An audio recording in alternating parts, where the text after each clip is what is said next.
Welcome to the Nomad Network, your first stop for complete and comprehensive Chicago Bears football coverage. Dive deep into analyses, updates, and all things Bears. Subscribe to our YouTube channel today and never miss a beat.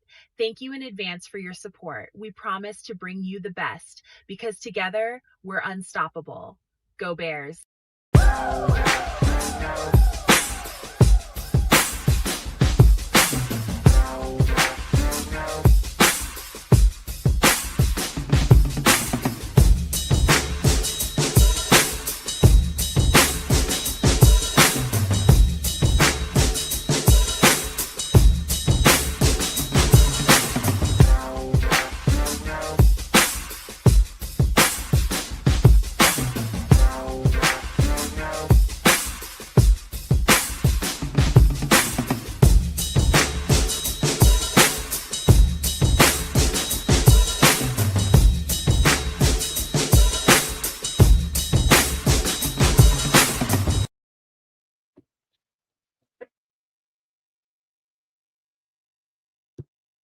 Yo, no maniacs. Welcome into another edition of almost said some extra sauce. This is Nomad at Night.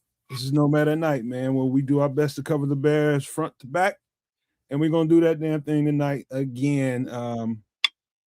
You know what? Happy Mother's Day to everybody. For the moms that are here and the moms that are gone, man. Hope everybody's having a good day. It's a nice day out there, man. It was beautiful all day long. Tell you one thing, man. Barbecue grills everywhere are just, that's all I smell in the house right now, just barbecue grills. And I didn't have time really to do none of that today. I would have loved to do that, but my mom's was out, with doing a girls thing with all the moms in the world. They doing brunch and just hanging out, and that's cool, man. So we also have a special guest. My guy, Foul Mouth C from Chicago Clubhouse, is in the building. I haven't seen him. I ain't seen my man in about a year and a half almost. But welcome on in, you guys. We'll bring him in just a minute. But let me stop talking and give this bounce pass over to Kez because I know he ate too much. No, I ate just the right amount, man. I had myself a nice little steak, some salad, a little bit of white rice. That's it, man. No, nothing crazy. I did have a nice little dessert, which was some brownies with some strawberries and some sugar-free whipped cream. You know what I'm saying? Gotta keep it healthy. Oh man, it was a good. You know what I mean? I had a good little eats. The wife seemed happy. Like I said, we went grocery shopping. Took the whole fam out. She tricked me. She said, "Oh, we need some lettuce for the salad." And I was like, "All right, let's go." The next thing I knew, both my kids were in the car, and $100 later, you know what I mean? I was trying to spend like $10, you know what I mean? You know what I'm saying? I was going there on the quick, you know what I mean? Grab some. When's the last time you've been in the store and spent $10? Be honest. You know what though? Like when it's me alone, when it's me alone, I can get to the store and get out in a respectable fashion. That's all I gotta say. All I know is I came out of there and everybody was looking at me to swipe the card. I was like, damn it, I was hoping somebody else was gonna take this. I don't know what you're gonna get for $10 these days. You might get a lettuce, dog. bag of onions or something. Shit. I'll get some lettuce, man. Lettuce costs like $3.99. That's it. That's all we needed. That's all I was trying to go to the store for some salad. Next thing I know, we had lettuce and God knows what. I'm not sure what I'm supposed to do with all the other stuff, but salad. Yeah, salad. Listen to you, man. What's up? Man, I went to the store for some I got some more strawberries, right? Mm-hmm. So I wanted to do some strawberry shortcake, but I don't like baking or making cakes or nothing like that. So it's like, oh shit, they sell the little sponge cake things like in the 2-pack. Oh, so you just throw the strawberries on top. I know what you're talking about. Right. Yeah. Except they didn't have those. Oh. So I had to get these little things that are like French cannoli kind of things. Like pastry with the whipped cream on the inside. Then I just throw the strawberries on top of that. Okay, all right. So you thinking like so we had kind of the same kind of. Hey man, keep your big ass away from the sweets, man. Who, me or him? Both of y'all. I'm saying, like mine was that sugar-free whipped cream tied it all together. It's just fruits, a little bit of brownie. Like I'm talking like a little bit. It was a good little dessert, man. I'm quite pleased with my meal choice today. Protein, vegetables. little bit of white rice. Been trying to stay away from the carbs, but just a little bit of white rice won't put you in the early grave. You know what I'm saying? Just don't even go down that aisle, man. Just Man, keep. we did okay, man. I feel great today, man. Matter of fact, I've been feeling great for the last, I'm gonna say like last month and a half, almost 2 months. Just feeling like $1,000,000. So, I'm quite pleased. I'm gonna stay at it, stay with it, and keep vigilant, man. Because You know what, man? Because this gonna tell. I'm bringing C on. What up, C? C's got a mama too, man. What up, C? It's gonna take forever, man. We gonna be cracking and shit all Hey, over. man, I'm back there laughing, man. Just laughing at y'all talking about bacon and sweets and desserts. Man, what's going on, man? It's been too long, man. What you waiting? Yeah, I know, man. I'm in my bedroom because my wife What's up, got Crooked? her nieces over. My daughter's down there doing hair. The little man, he running the joint. So I just went and I said, all right, I'm just gonna go in the bedroom and do the podcast. Man, this is Foul Mouth C from Chicago Clubhouse podcast, man. When is the last time you was here? It's been about a year and a half or something. I don't know. Wow, I know it's definitely last year. Mm-hmm. Yeah. I know it's definitely last year, but yeah, it's Do me a been favor, a little man. minute, man. Do me a favor. Make sure it ain't that damn long next time, man. Come on now. Man, I'm gonna try to, man. Life be lifing. Then I got this little guy, man. He runs the whole crib. Oh my God. How old is it? 1.5. Oh. Okay. That's precious right there, boy. But I know he Yeah. everything, boy. Yeah. Me and my wife, we started over. We always laugh at the R. Kelly song, Stepping in the Lane of Love, talking about why we did it. We did it for love. That's why. Is that right? Yeah. Oh, snap. You asked us why we did it. We did it for love. That's it. Oh, shit. Hey, you know what? 1.5 years old, man. Everything is, everything is curious about everything, man. Man, taking tissue. Man, going in the sister's room, going in our room, flushing toilets, grabbing any and everything, dropping balls in the toilet, climbing on the table, dancing. I said, "Hey, boy, I'm like, what you trying to be a stripper?" Man. Oh, too much, man. Don't give him no sweets, boy. It's over with. Oh man, and his mama got sweet too, so they be giving a little ice cream here. Well, that might crash him out too, right? So it ain't terrible if you need him. It you know ain't what I mean? crashing him out. No. Oh damn. Oh. Okay. You would think that's what it would do. Not with him. He fights his sleep. He that kid. Remember how we always was talking about when we was younger? You know, we got a little chick. We going over a crib. You know, she got the one little baby. Waiting for the baby to go to sleep. Man. And the little kid don't want to go to sleep. That's him. Man, you don't want to go. You put on some cartoons and be like, look at the TV, and then you sit behind them with a blanket. You all good. Man, I be trying that too. He love Alvin and the Chipmunks. He like what's her name? Miss Rachel. Right. He see her. I ain't never seen it, man. He light up like Christmas morning for that white lady, man. Okay. I think he gonna end up marrying a white woman when he get older. I'm out the loop, man. I don't even know who Miss Rachel is. So who's Miss Rachel? Body parts on her now. I mean, is that like Mr. Rogers' niece or something? Man, shit, you might as well say she is. As much money she making, man. She got all the little kids, man. None with the littles. Oh, she ain't nothing. Hey man, you know what I figured out? You know what I figured out about little kids, especially his size? Man, the Lion King got something in it, man. The old Lion King. It's that thing got something to it, man. There's something about that music when it come on. Oh yeah, mesmerized, man. You know what? He don't like the Lion King though. He like Madagascar. Okay, wow. That's close enough. Yeah, it is. Hell, I know all 3 movies by heart. Damn. You should get him into some John Wick. Oh, he'll watch it. Well, you're a little bit early for John Wick, man. Well, you got to train them young kids. No. We ain't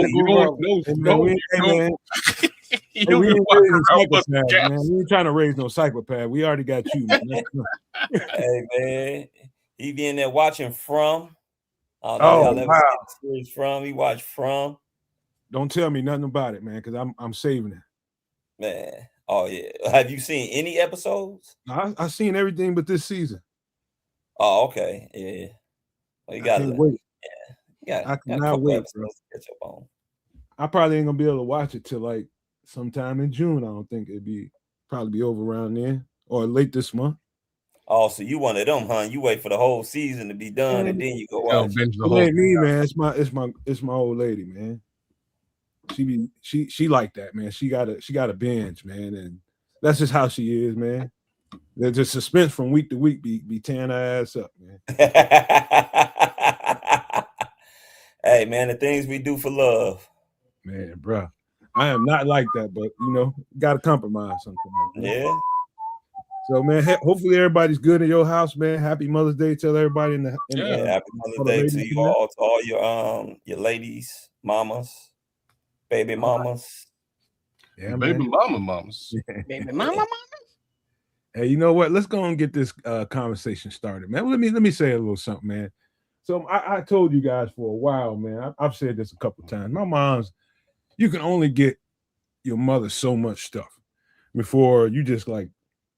After a while, it's just like, what you gonna do? So you got to get a little creative. So luckily this year, man, my mother is so unconventional and ain't even funny. You know what she asked me for? A fucking sink. A sink? A sink. That's very practical. A specific one. Specific.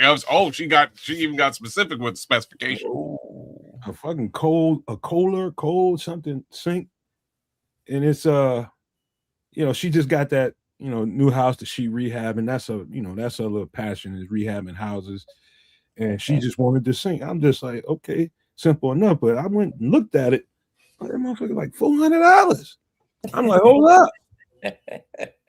I don't know, man. I went to I think Facebook got a good marketplace, man. If you ain't never really checked that out, man, it's a good reason. If you ain't even got no account, that's a good reason to get the account just so you can be browsing the marketplace, especially in this area, man. It's like a lot of good sales, man. You might have to travel a little bit to go scoop up something. You might see something in Tinley Park, Matson, but it'd be some nice, gently used stuff that you got gonna cost you probably 4 times less than what you was about to pay for in the store. So I eyeballed it, sent it to her. I ain't got nothing back yet, but I was trying to get it for the day, but she ain't said nothing back. So she gonna wait.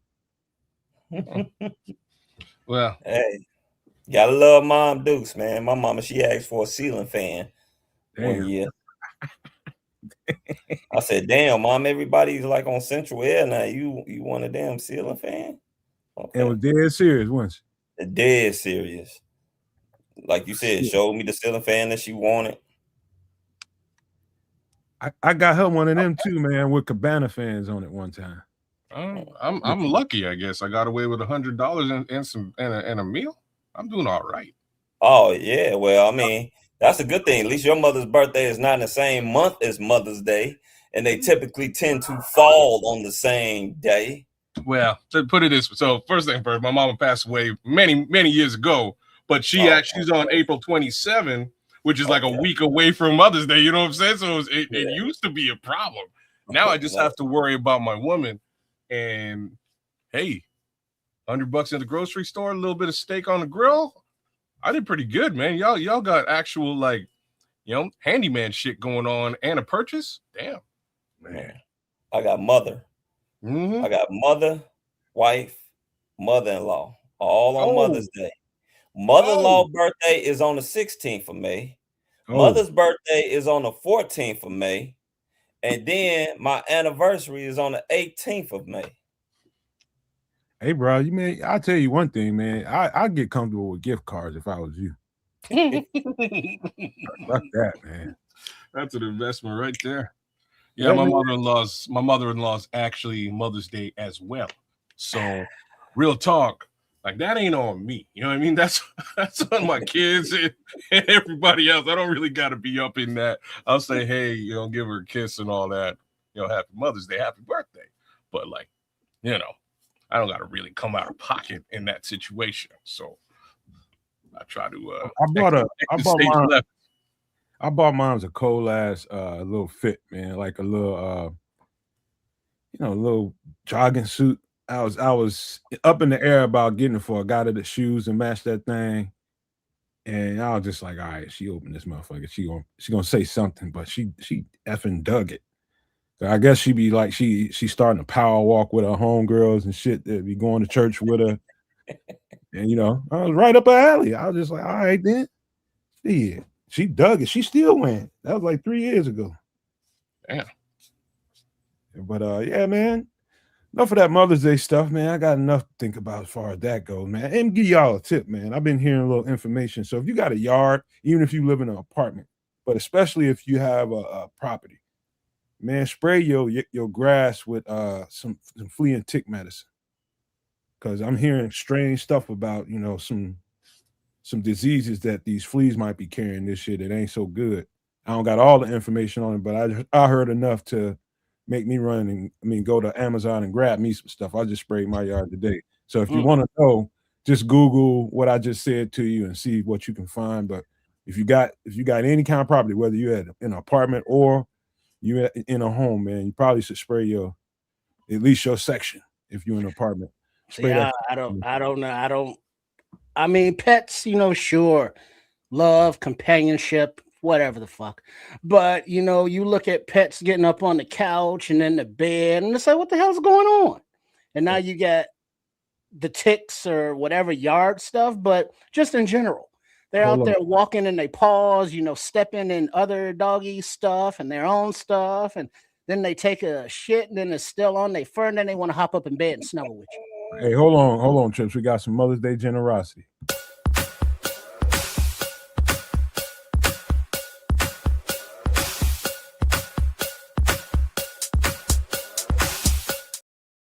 Yo, happy Mother's Day to Slimbo Boogie. He says, happy Mother's Day. You four were raised by beautiful, great women. Man, I made a personal, thank you, man. I made a personal, kind of universal card for social media with a little music to it that people loving it. But I made it kind of giving that sentiment, man. It's like, it says something about you when you think about it, you're talking about somebody that laid down to give you life.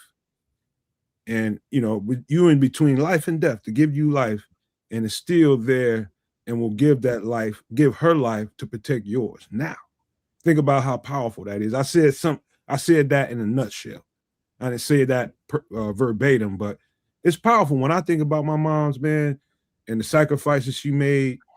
Man, yeah, you're right about that, man. I'm grateful for her every single day, man. Every single day, because without her, I don't know if I'd be here, man.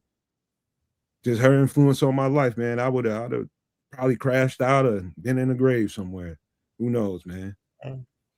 Yeah, my mom been gone for over 15 years, so whatever. I'm right there with you, man. But at the same time, I thought we were saying we're getting off this Mother's Day shit. Well, I understand, fellas. I'm just, she left y'all. They left y'all with a lot. Just know that. Oh, but I appreciate you, Slimbo. No question there, man. No question there. Big ups to all the moms out there. Shout outs. Hope you guys enjoyed your day, and spent that time with your kids, with your significant others, and all that fun stuff. But let's get whatever. But anyway, and then people who have dogs. And then the dog passes, and then they get a puppy that looks just like that same dog the next goddamn day. Because I'm right there right now, man. My dog is me and Shorty talked about this a few times, man, because we have our dogs, Shorty at BCP, our dogs look almost identical, man. He showed me a picture of his dog, and I'm like, how old's your dog? And he's like 14, 15 years old. I'm like, oh, snap, in human years? So yeah. So mine's about the same. Mm-hmm. Our dogs are like 100. You know what I mean? They're like 105 years old, both of these dogs. So you don't get a puppy that looks just like it? I'm trying to never do the dog thing again. Like me and my brother-in-law were talking about this when we were watching the UFC fight on Saturday night. And he's like, he's like, 2 months. She'll have you getting another dog in 2 months. I'm like, bro, I don't even, you know what I mean? I'm not like, real talk. Everything you said before, Trip. So my dog don't go up the stairs. Straight up. He's trained not to go upstairs. I have never had my dog in my bed. Not one time.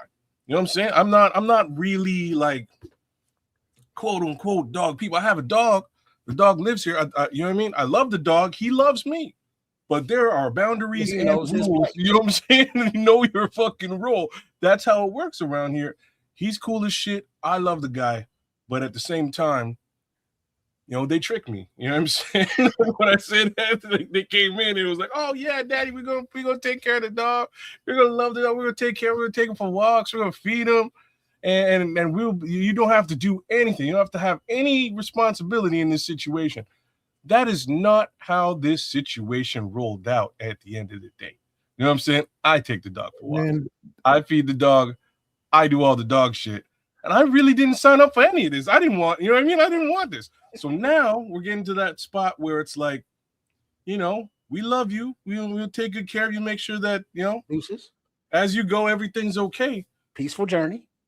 I'm really not trying to do this thing again, man. Like, I'd love it if I sat on my couch upstairs in my living room and didn't have to like lint brush my shit. You know what I'm saying? Like, I would love that. But that's not where I'm at right now. So we'll see how it goes. Like I'm saying, he hasn't been doing good this last couple of weeks, and we're worried, man. But if push comes to shove, I really don't want to go down that road again. Well, Trip, stop talking about it, man, because you're just gonna end up being a long ass conversation. Mm-hmm. All right. You know what? Take him to Chinatown, kick him out. Okay. Man, see, that's what I mean, man. Psychopathic, man. I'm pretty sure Trip's a psychopath, man. I'm sure. I was a little on the fence before today, but I'm sure. Now you think that soy sauce? Yeah. Damn. See, that's just fucked up all the way around. I'm glad I put that parental advisory up there because you something else, man. All right, yeah, I'll tell you what, man. This is what we're gonna do, man. I got a couple of little storylines to talk about real quick, and then we can get into a general conversation about the whole Bears thing after we do. It's just a couple, little conversations real quick. Let me slide us over here and pull up the first thing we need to talk about, and that is we signed a receiver, man. I'm gonna just shut up and let you guys take off on what y'all think about this move right here. Scotty Miller is now a Bear. I don't even know really what to say about this one, to be honest with you. Well, hang on for 1 second before you get that thought, because Slimbo is being extremely generous today, and we're gonna show him some love back, man. All right, throw this up.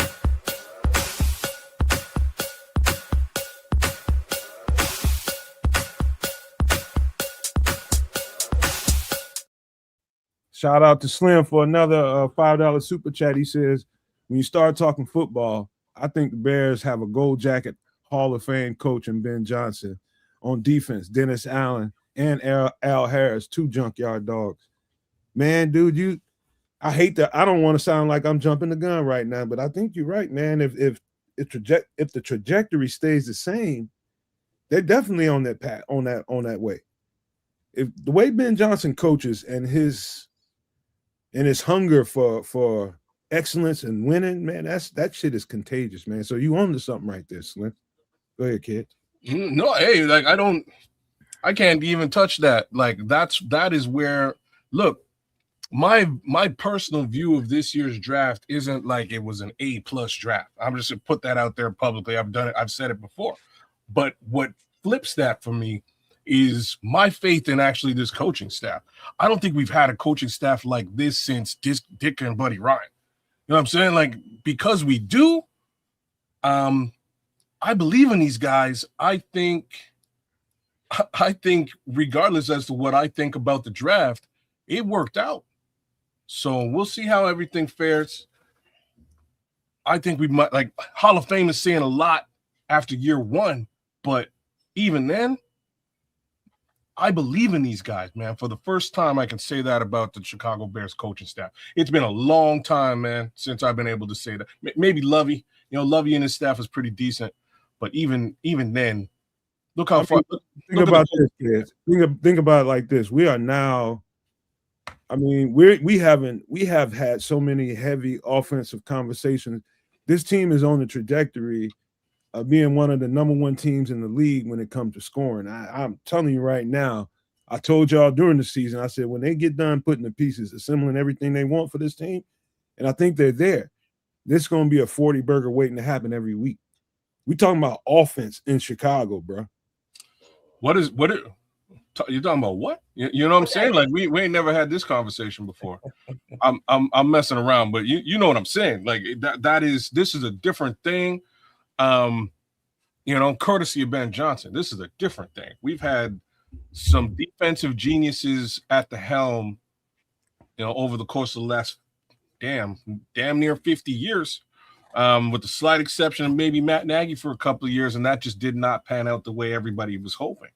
So here we go, another wide receiver. Scotty Miller's in the building, and if I'm like, didn't Scotty Miller play with Tampa Bay? Did he play with Tampa Bay? Didn't he play with Tom Brady for a little bit? Yeah. Okay. Got a ring down there. Yeah, he did. So, like Scotty Miller don't impress me, but at the same time, he kind of does, because he's sort of that. He was sort of in Tampa Bay. He was sort of the Julian Edelman, as in that safety blanket wide receiver. Every quarterback kind of needs that check down safety blanket wide receiver on the field that you can just hit when things go a little bit sideways, and sometimes when things are going the right way.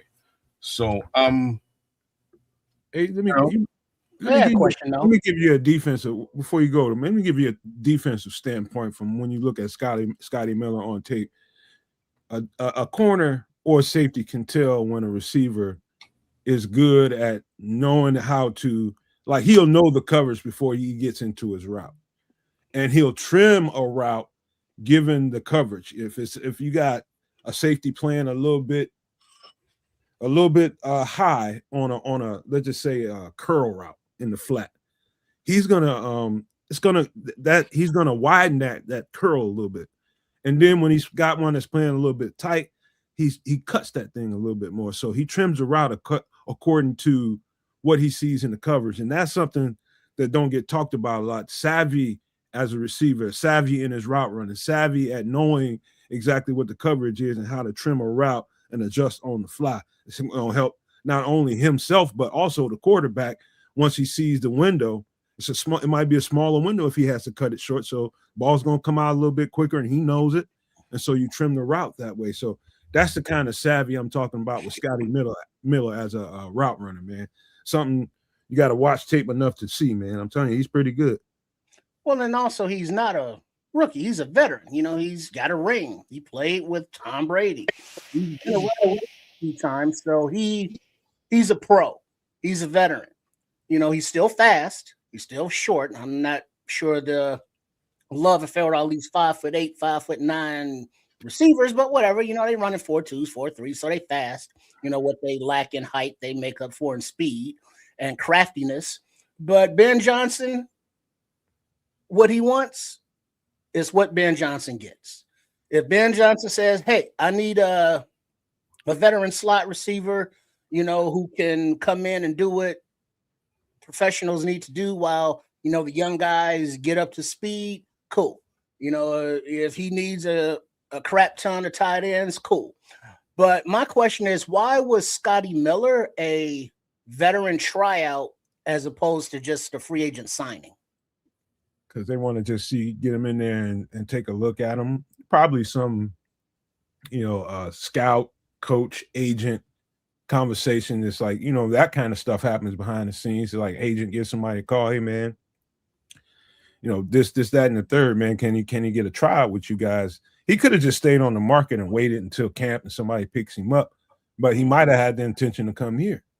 Could have went down something like that, and they was like, all right, let's get you in the building. Let's take a look at him when we get the rookies in here. Let's see what that looks like, and then everything checks out, and then we'll offer you a contract. Because the word was that he was in Detroit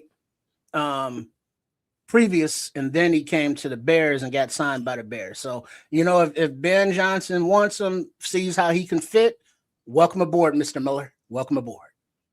What say you? See, you've been awful quiet, man. What you think about this? Man? Oh man, I just been sitting back, listening, taking it in. What you guys talk about? I think he's gonna be a depth piece Someone stated in the chat that he's going to probably be the 5th or 6th wide receiver, which is probably true.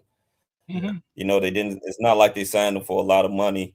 I think he's a guy that, like you said, he's going to have 7 years in the NFL. So he's a veteran that knows how to read defenses, knows when they're going in his zone, know exactly where to be. He's 5'9", so you can already tell that he's going to be in the slot position.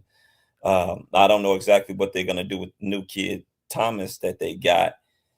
I don't think that he's going to start right away, but you know, he may be a mentor for him. Show him, you know what I'm saying, at that position right there, how to get in and out of routes, how to become a professional, what to look for and everything. So, I mean, it's a decent signing to me. I'm not expecting no big yards or big plays from him this year, but I expect him just to be a nice little depth piece. Slim Bo, what it do, Slim Bo? Show him some love again, man.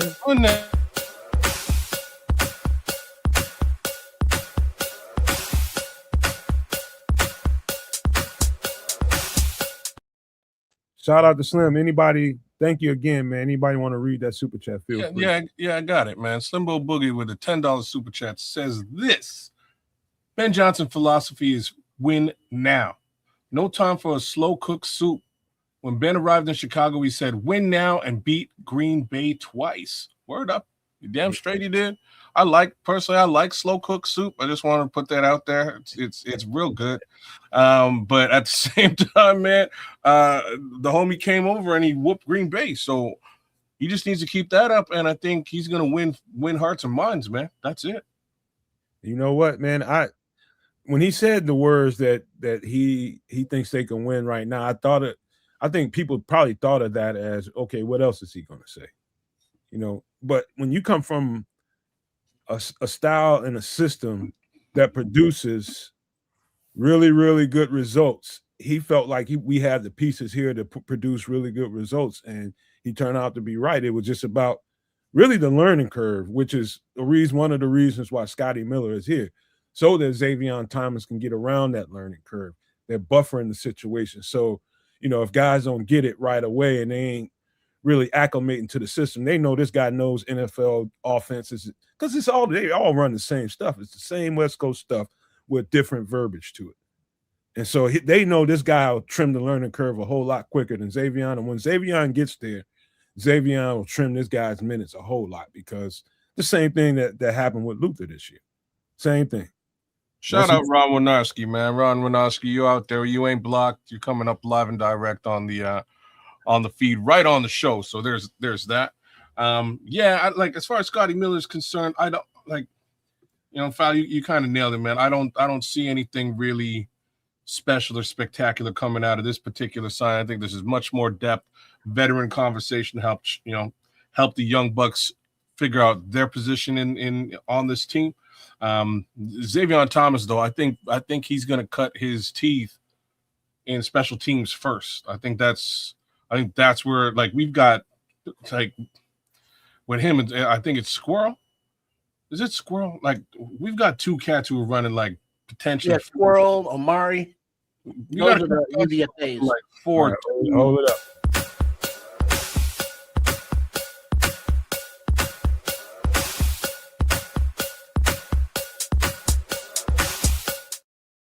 Yeah, Slimbo. Keep showing the love, bro. Yeah, man. Another $2 super chat from Slimbo Boogie. Xavier certified SEC baller. And that's it. Like, he's just in return capacity alone. Like, who are you going to kick the ball to? Like, this cat runs 4.28 and the other cat runs 4.28. So you kind of cooked regardless as to who you're kicking the ball to. Now just blazing speed is about to hit you. So we'll see how that pans out. I think it's a good look just to get these young bucks on the field. After that, it's really a question of learning to play the way that Scotty Miller plays, the way that Khalif Raymond plays, as far as Ben Johnson's scheme is concerned. And those are the two guys who are sort of going to show these young bucks what's what. End of the day, if it transfers the right way, I think I think we wind up getting a heavy dose of Xavier Thomas, just a little bit closer to midway through this season, but definitely in special teams early. Hey, see, you know what else I love about this cat? he knows his size, man. He is not afraid to eat some dirt. He gets that ball and he's eating that dirt, man. He's getting down, especially when he's in trafficked areas, man. He's getting his ass down. Yeah, That's one of the things that showed up on tape. And that's just smart. That's just called self-preservation. Yeah, you ain't gotta be no dummy. You ain't gotta play hero ball and sit up there and take a hit when it's unnecessary. Get your ass down. probably one of the lowest in the league at yards after catch, man, because he ain't playing no games. He's getting to the next game and getting the next check. Yeah. Shout out to Squalls too, Corn Squalls. He also stated it that this is a kid that's Chicago land based. You know, he's from Barrington, Illinois. Barrington, He's from Barrington, Illinois. So, you know, like Squall said, this could be a dream come true to play for, you know, your childhood team. Also, we got to remember, as Kez said earlier, you got Luther Burton, Rome Odunze, you got Xavier Thomas, you got Ja'Day Walker. None of these guys are really veterans. They ain't been in the league. What the oldest guy that's been in the league, what 2 years, 3 years? It'd be Rome with 3. It'd be Rome, yeah. You know? Exactly. So you need a guy like a Scotty Miller. You need a guy like a Raymond, you know what I'm saying, to bring that veteran presence there. Because not too many teams going to do good when you just got at a particular position nothing but young cats that haven't really experienced too much in the league. Also, man, I think, if I'm not mistaken, I think he can sub for punt returner. At least I think he's a punt returner as well. Oh, Scotty? Yeah. He can do it. He's done it in the past. I don't see him doing it for the Chicago Bears. I think he'll probably be Don't be surprised. on that list. Yeah, I think he might be even a little bit further than that. But oh yeah. I think because he grew up in the Chicagoland area. I think that's why he went to Detroit and didn't sign and went to the trial with Chicago first with signing here in mind. I think he kind of favored playing at home, man, and that's always a cool thing. Look at what we get out of guys like Cole Kmet. Anyways, I think that's a cool story at the very least. What it do, ATF? We'll see. Yeah. We'll see how it works out on the field with Mr. Miller. But I like watching him in the past. I understand what he is, and he's required from a safety blanket perspective. So I'll just put that out there. We'll see how and whether they really actually utilize Scotty Miller when it comes. All I know is I do not want to see Khalif Raymond out there in preseason receiving punts and kicks. No, 1 year old. I don't want to see that, man. I think that's part of the reason, man. You got to get some of these other guys in there to get some of that work in there. Yeah, no, it won't be Khalif. Like that's what we thought when they signed him. You know what I mean? He's got special teams capabilities. Maybe he'll be back there doing that. No, that's what Xavion's here for. He's going to cut his teeth right there. I think Squirrel will too. If Squirrel continues on the trajectory, I think he'll continue on to. I think they're going to keep those two guys back there handling those special teams duties and let these guys really, own that slot position and teach the slot position in Ben Johnson's offense as we move. All right, we got a couple other storylines to talk about. So did you guys get Dennis Allen's press conference when he spoke about upcoming season? Did anybody get a chance to see that? I watched it, but I must have missed when he was talking about this guy. I didn't notice him really say anything about this guy. What did he say? Well, what have I been saying all since we've got Dio? What's the main thing I've been saying, kids, about where he plays best? Oh, well, you've been saying he's better at the DT position than he is on the edge, no? Or is it the other way around? Yeah. I mean, not to say that he can't. He can get down over there on the edge. I mean, but I think his best reps came from interior, from the DT spot. And I think what I heard was Ben Johnson kind of alluded to those words in a way. I think a reporter asked him a question. And again, man, Dio was coming off of Achilles. There was quite a few questions about him and, what kind of readiness is he going to be come the season. And he was kind of vague with it because they won't know. They will not know what Dio can bring to the table until they put the pads on. he might look really good running around right now.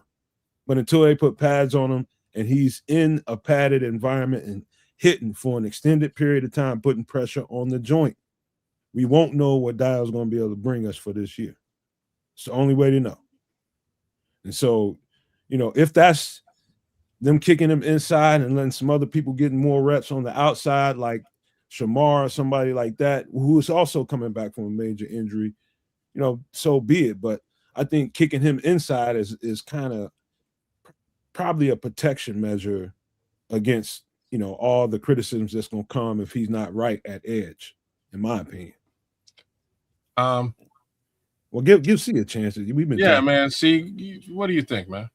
When it comes down to day, I never quite thought about it like that before you said that, Nomad, about him possibly, them moving him inside to like saving face for him on the outside. Also, we got to remember that Achilles injury is a very significant injury. Actually, it's worse than having an ACL because, that Achilles injury, a lot of people lose their explosiveness from that Achilles injury because of so much power and torque that you're using, pushing off of that foot. So I'm anxious to see what he's going to do. We may get him back by the beginning of the season. I don't know. I know they're paying his ass a lot of money. I know that. So they're gonna have to find a way. But then you kind of think about it. All right, you kick him inside. Who losing time? Is it Grady? There you go. Is it my man Dexter? Who led the DTs and sacks last year with 6? While people poo-poo on Dexter all the time. Shit, 6 sacks from a DT is a good season. Yeah. Say that one more time, so people come on to the front of the congregation, y'all. All right, come on. 6 sacks from your defensive tackle is a good season. I don't care. People got this perception like I've heard people talk about Montez Sweat. Oh, Montez, yeah, he had 10 sacks, but were they significant? Every time you get a fucking sack, it's significant. Period. Damn straight. Every time you get a sack, if it's 2nd down and 9 and you get a sack and make the quarterback lose 6 yards, guess what it is? 3rd down and 15. Just that simple.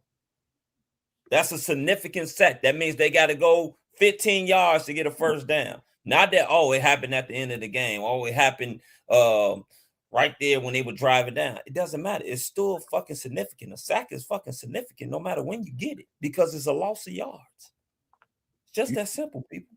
You know what? See, I think who is probably, and give me a second so I can show Slim some love real quick again. Mm-hmm. 1 second.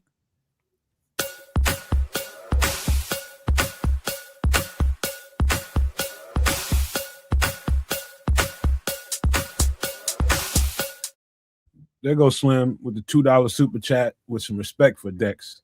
Yeah. And I do think, and I'm going to be honest now, just because of the log jam at the tackle, I think he's going to see more nose tackle reps. And I think that's okay too, because he can handle that. You know what I mean? He'll be fine at that. And just remember that when you start asking, okay, we kick Dio inside, who's going to miss some reps? And it's more than likely going to be an aging Grady Jarrett. To be honest, I don't think that's who it is at all. I'm telling you, that's who it's going to be. They're going to save Grady a little bit. I don't. Reason I'm saying I don't think that's who it is because Grady Jarrett had a shitty season last year, mainly because he was hurt and he was nursing. He was nursing an injury. Once that kind of started to taper off towards the end of the season, we started to get to see Grady Jarrett for real. And there were times where he looked like easily the best defensive tackle we had. Many snaps. So I'm just hoping Grady Jarrett has the opportunity to sort of get back into camp this season. Well, healthy, right? If we get a healthy Grady Jarrett. I think you're looking at the wrong way. When you got an aging defensive tackle, that's a dog. That's a dog. And you know what he can do when he's rested and you don't have to put him out there for extended reps. He's just that much better. And so it's not a slight against Grady at all. It's just knowing the situation. Well, less of it being a slight to Grady, more of it to me being potential that Shamar Turner doesn't see the field. Like something like we should really take a bit of a closer look at that room, because they just brought a whole bunch of bodies into that room.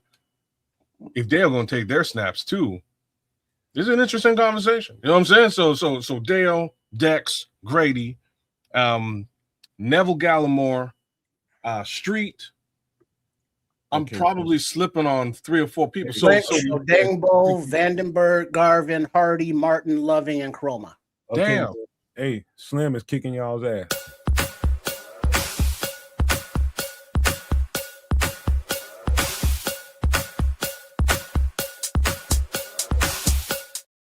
Right on. Reading trips. Thank you again, Slim, with the $2 super chat. Feel free. Right on.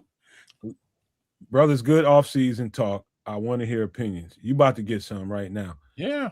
So because now we don't even have to seriously write Grady into the equation right now, because nobody knows exactly his trajectory right now. What do you mean by that? We fussing about something that's not, it's kind of irrelevant right now, because we just don't know when he's going to be ready. He's coming off of a serious, like C said, that's who, Grady or Dale? Shout out to Go Blue. Damn, Go Blue coming in hot, man.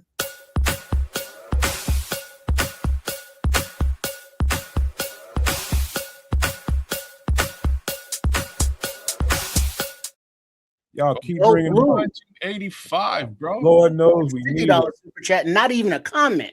Go Blue 50. Thank you, Blue. Thank you so much. He's always in the comment section. Me and him are always talking in the comment section. And he's got great opinions on any of the breakdowns that we have about these guys, man. So every now and then, y'all check in there and see what he's talking about. So we appreciate you, man, for the love. Well, first of all, I like the name, period, because it's great to be a Michigan Wolverine. It's great. I'm glad you could see that, man. Oh, definitely, man. National champ in basketball. Just did it 2 or 3 years ago in football. Damn. Hey, the best university when it comes down to having teams great in both sports. And that's not even, I ain't even talking about hockey, where they make the Frozen Four damn near every year. But that's a story for another day. I almost went there, man, but it was a little too close to home. It was a little too close to home. I just wanted to get away from home, and it was a little too close. Yeah. I always loved Michigan colors and uniforms. I was in love with that shit when I was a kid, man, coming out of high school. I almost went there just because of that. But like if Michigan was 100 miles east of there in some other state, I probably would have went, or west of there or something. I probably would have went. But Michigan was one of my favorites coming out of high school. Man, been a fan since I was 7 years old, brother. Man, you gotta love what they doing down there, man. And they ain't gonna just because Harbaugh gone don't mean nothing, man. They gonna get right back to where they're supposed to be. Oh yeah, Dusty May, second year. What up, Dwayne? Year. Welcome everybody, y'all. Come on in, y'all. But again, the Dial injury, I want to put emphasis on what C said about how major of an injury that is. You realize how thick the Achilles tendon is and how much, that's just to take care of the the wound has to heal correctly first. That's number one before you can even get to the point where you can put pressure on it.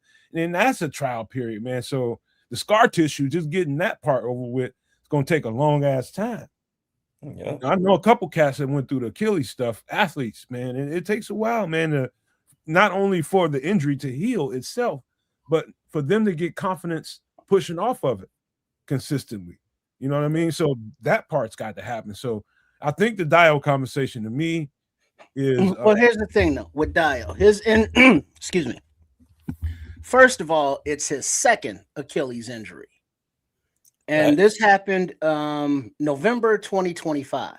And even with the advances in the medical tech and the rehabbing, it takes a good year to get back healthy and playing, with some kind of vigor, some kind of explosion off the ball.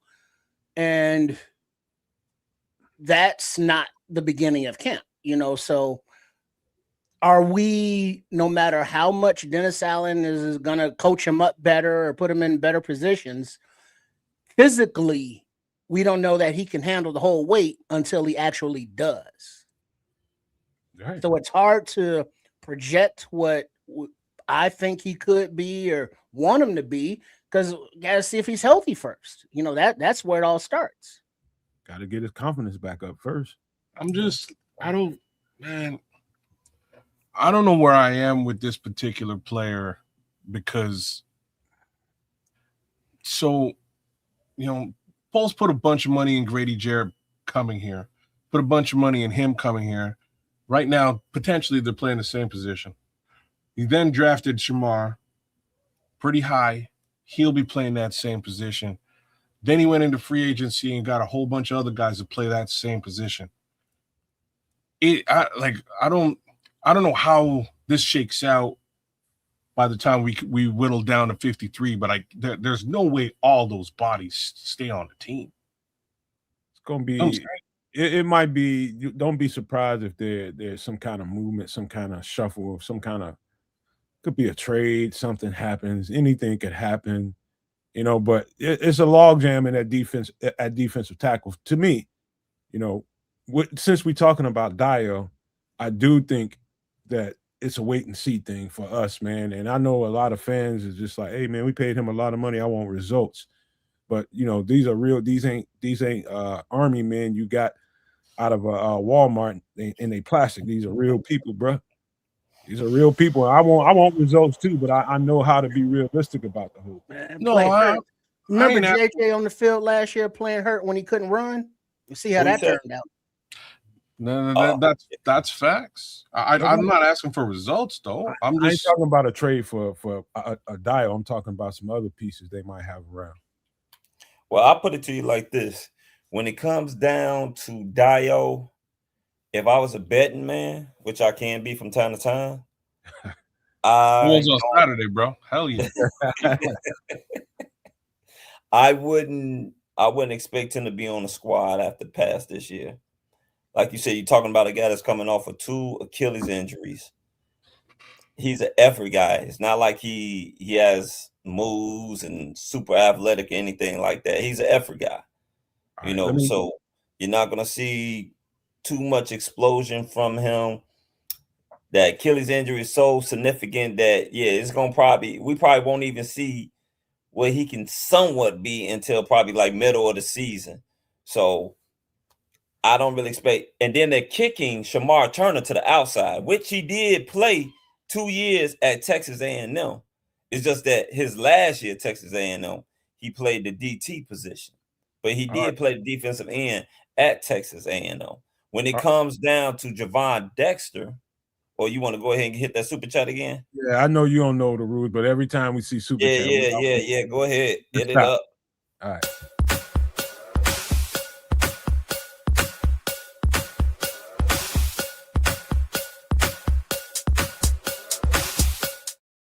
Give me a second. Let me find it. I got you, Slim. I had my mouse went dead on me. But Slim with another one, $2 super chat. He says Bears are repeating as NFC North winners. I don't see nothing in the way of that, man. Detroit's out there, but I think Detroit's a declining team, bro. And I've been saying that for a year, and I meant it. And they did decline as a team, man. But I agree with that, man. I think we are runaway favorites, no matter how you look at it. Yeah, definitely. Definitely. But go ahead, see, man. We interrupted you. Go ahead, man. No, it's all good. Hey, super chats, man. Super chats get to talk. They get whatever it is that they want. Get so the bills paid. They like Ben Johnson. They get what they want. Ain't that what we saying on here? Well, it sounds like some of these guys who ain't super chatting are saying Dale was washed. That's what this conversation was. That's hard to argue with, man. Yeah, it's very hard. I mean, like I said, Javon Dexter. The Bears drafted Javon Dexter.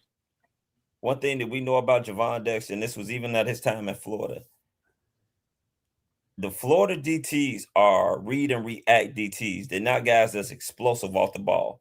Just like I don't understand why Minnesota took Caleb Banks. You look at him, he's sort of like Javon Dexter. He's a guy, he's not quick off the ball. They'll read and react. Javon Dexter will probably serve best at the nose tackle position because he's so big. You think about it, he lost weight. He actually cut weight and put on more muscle so he can get really down in that 3 technique, which he was drafted for the Matt Eberflus defense, not for the Dennis Allen defense.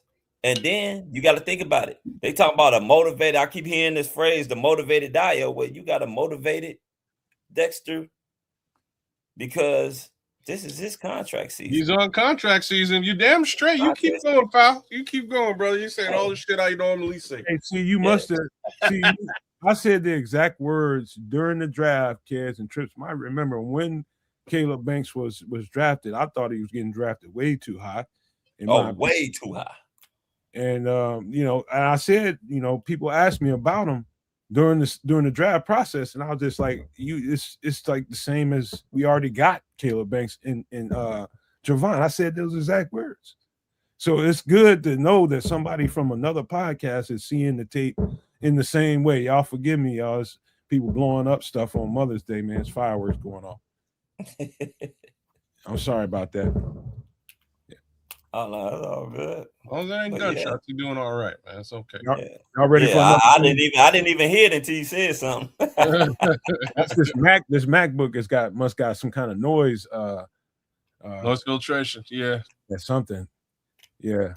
Smashing out the noise, but that was loud, bro. Yeah. All right. And one last thing I wanted to talk about as far as Dexter. There's all this talk about what's his name? What's the boy name over there at Philadelphia? Carter? Jalen Carter. Yeah. They play very similar. Their stats are very similar. But yet one has been to 2 Pro Bowls, which I don't know how the hell he made 2 Pro Bowls with his stats. And the other hasn't made a Pro Bowl, but I think he's only, a half a sack behind him? With a hell of a lot less fanfare because, you know, all you about Jalen Carter. And I'm not impressed. Hey, Jalen Carter, man. One of the things, if I was to be somebody that could be a little birdie in his ear, I would tell him, bro, you better start lifting your head up when he just goes in head first. He's crashing helmets, man. He might be an early case of CTE. I mean, he don't have no regard for his head health, man, because the way he crashes into guys, like with his head, he leads with his head every single play, bro. Every single play. You have to watch that tape to know what I'm talking about. But he was that at Georgia. He's that in Philadelphia. And that's not good, man. People don't realize how much these guys, not only during the games, but how much they do that in practice too. They just constantly clanging heads, blam, blam, blam. And I worry about the young cat, man. I'm just being honest. You know, I know he ain't no bear, but I'm just talking about from, you know, ex-player to current player. Like, that's kind of worrisome, man. I don't like to see that. Patrick Higgins says maybe that's why he spit on Dak Prescott. He already had crazy. His ass already have crazy shit. Yeah, it's fireworks, man. Y'all want to get into it? Go ahead.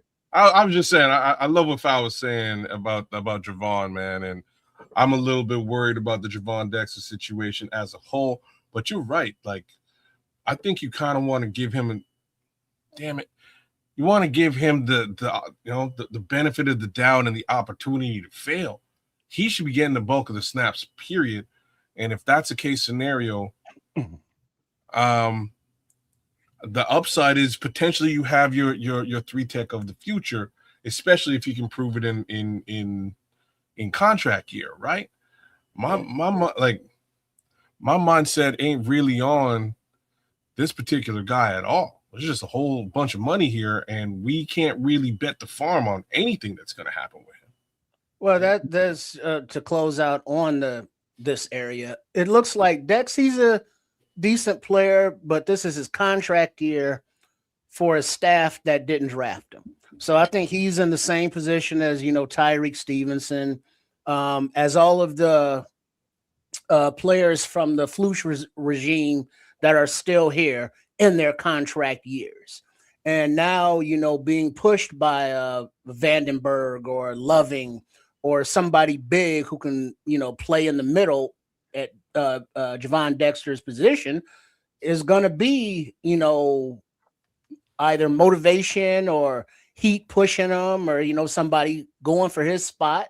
And if he doesn't fit, with what Dennis Allen wants to do, hopefully, when he goes away in free agency, he signs a big contract elsewhere and it could help with the comp situation. So this is a make or break it year for Javon Dexter, basically.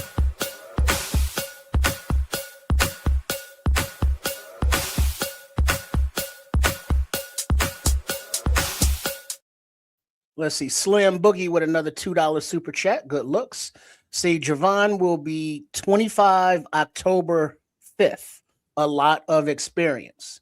Yeah. That's still young, man. That's still very young for going into a second contract. Yeah, that's not old at all. Not whatsoever. Good point. But I haven't heard Dennis Allen or Ben Johnson or anybody say Javon Dexter's name specifically at all this offseason. They brought up Dale, they brought up Shamar, maybe because of the injuries. But I've heard him talk about the free agents. I've heard him talk about the athleticism of the Vandenberg, but not once has Dexter's name come out of anybody's mouth that I heard. Hey man, it is really what they say, and it's his contract year. Prove it.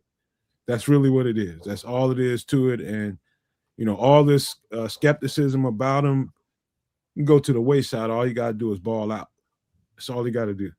But that's that conversation. Let's get to the next one. There should be plenty of conversation here because this guy is also. We talked about him before on the last show. But see, you wasn't here, man. Another guy coming off a major injury, Terrell Smith, and he just got a huge favor by Zay being cut from the team. That happened less than 24 hours after we were just here talking about it, kids. Me, Kids, and Trips was just here talking about it. Less than 24 hours later, Zah Frazier was waived. But that being said, now is wide open. Really, it is wide open for Terrell Smith, for Malik Muhammad, for Tyreek Stevenson, the battle for that second spot, that cornerback 2 spot. What you think, man? See, we'll throw this one at you. See, what are your thoughts, man? Well, I'll tell you like this. I'm actually a fan of Terrell Smith. Me too. To be honest with you, to me, Terrell Smith is the better corner than Tyreek Stevenson. The only thing is that Terrell Smith can't stay healthy. Say that shit again. If he was healthy, we wouldn't really be talking about Tyreek Stevenson. We'll be talking about Terrell Smith. Terrell Smith is just as good in coverage. I want to say he's a better tackler than Tyreek Stevenson is. To me, he seems like he's bigger. Looks like he has better hands too. But unfortunately, the young man can't stay healthy. I don't know what it is. And it's like that as the defense as a whole. I know people, and this is going a little bit off track, but I'm still come back to it. People have been talking about, what the Bears didn't do in the offseason as far as addressing the defense and what they didn't do in the draft as far as addressing the defense. Well, I'll tell you like this. They keep saying, oh, man, the defense still going to be bad. The defense is going to be better than it was last year if they can fucking stay healthy. Just health alone, the defense is going to be better. Right about that. He has to be one of the key cogs to the defense being healthy. I see a lot of potential in this young man, but if he don't stay healthy. Well, I'll go next, kid, since we're going up now. That's okay. Terrell Smith, when he's on the field, it's like, okay, yeah, Smitty's making a play. Now he's being carted off.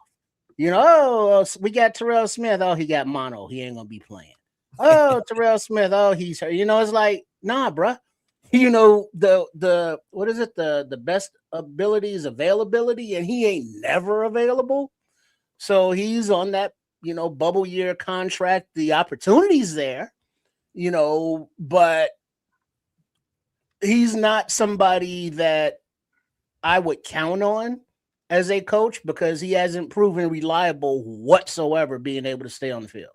Hey Trips, I talked to my one of my old coaches. One of my old coaches was Falcons tight ends coach, and I went up there to Flowery Branch to talk to him, and we had I was in there for like 3-4 hours. We were just in there rapping, man, and some of the stuff that he said, it's funny how these conversations trigger the thoughts of some of the stuff he was saying. Like one of the things he told me, he's like, the hardest thing what the hardest thing is for a rookie? I just I started spitting out shit. He's like, no. He's like the whirlwind of coming from college, having a college football body, and the whirlwind of being drafted, doing all the stuff that you got to do to get drafted.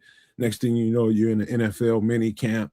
Next thing you know, you're in the NFL training camp, and you never really able to get your body to repair and get ready for NFL physicality for that many games.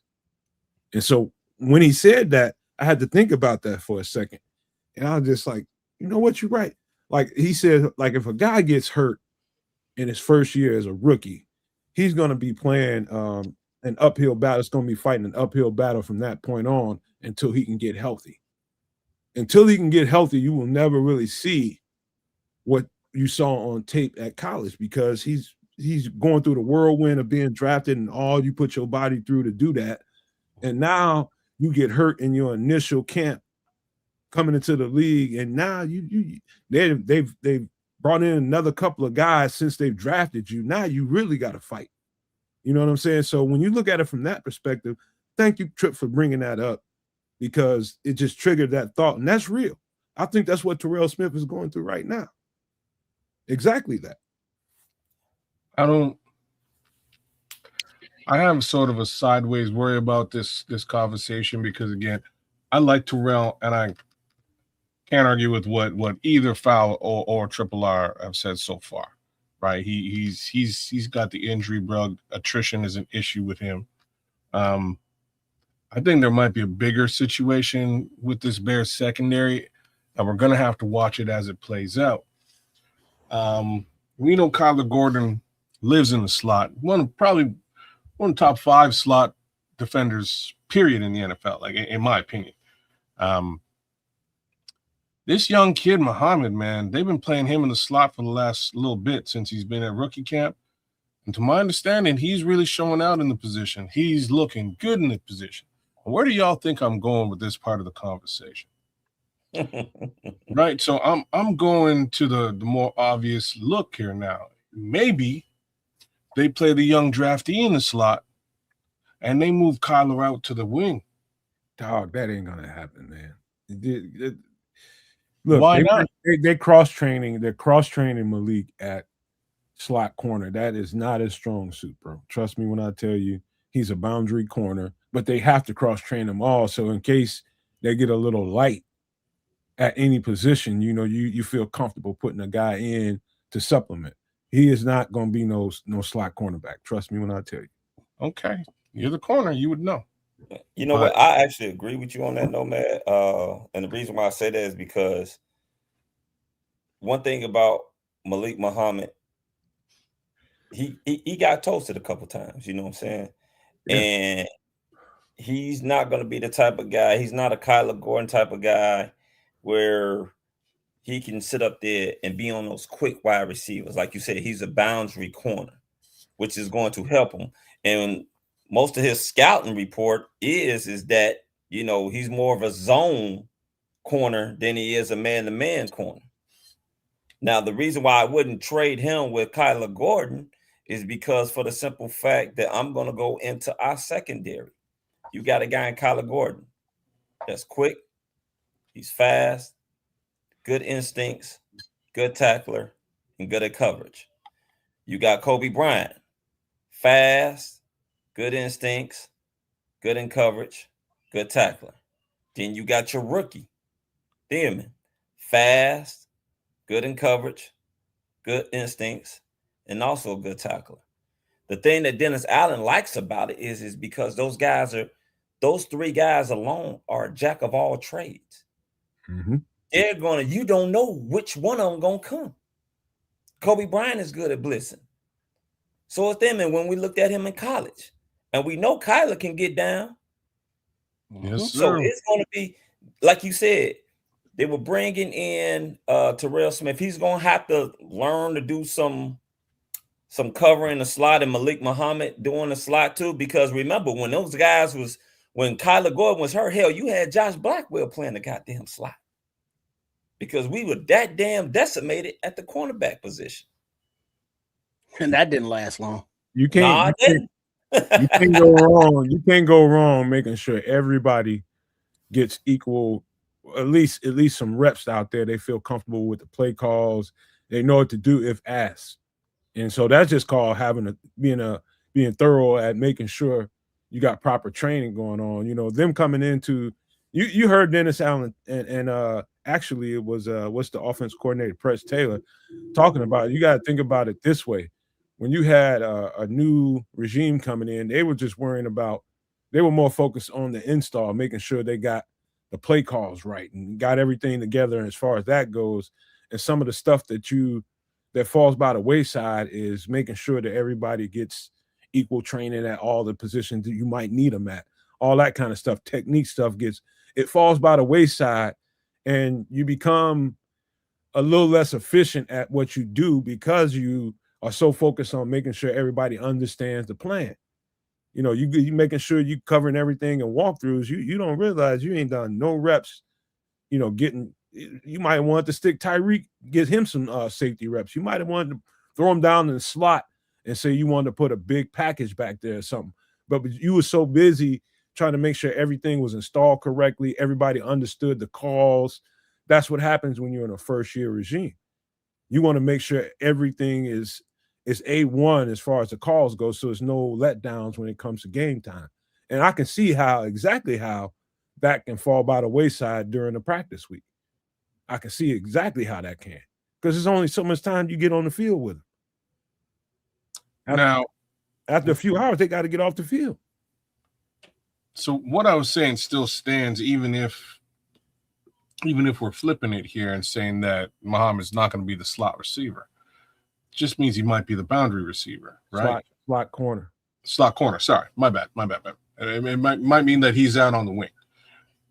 And if that's the case, we're back questioning whether Terrell Smith gets on the field or not. Same thing potentially with Tariq Stevenson. It's all kinds of different packages that we're going to see this year. Dennis Allen played that you didn't see last year. You know, when it came to the nickel spot, he only played a few guys in that role.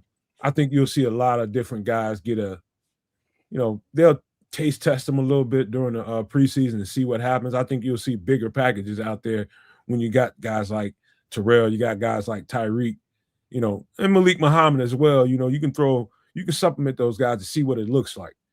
But you can't fool a fooler, man. It's just like I've seen too much cornerback play. And I think if Malik Muhammad lands as one of your supplementary slot corners, I think you're pushing it. You're pushing it hard. You're trying to fit a square peg in a round hole. Okay. That's just what I think about the thing. But Terrell Smith, again, coming off major injury, that's another guy we're going to have to wait and see how well he's coming back from that. Let's see how confident he is. And that's going to be priority number one for him. Get your confidence back. I'll put it to you like this. If that secondary can stay healthy, they're going to have some ball hawks out there. And one thing that we saw last year when it came down to our defense that we got killed on was those damn crossing routes.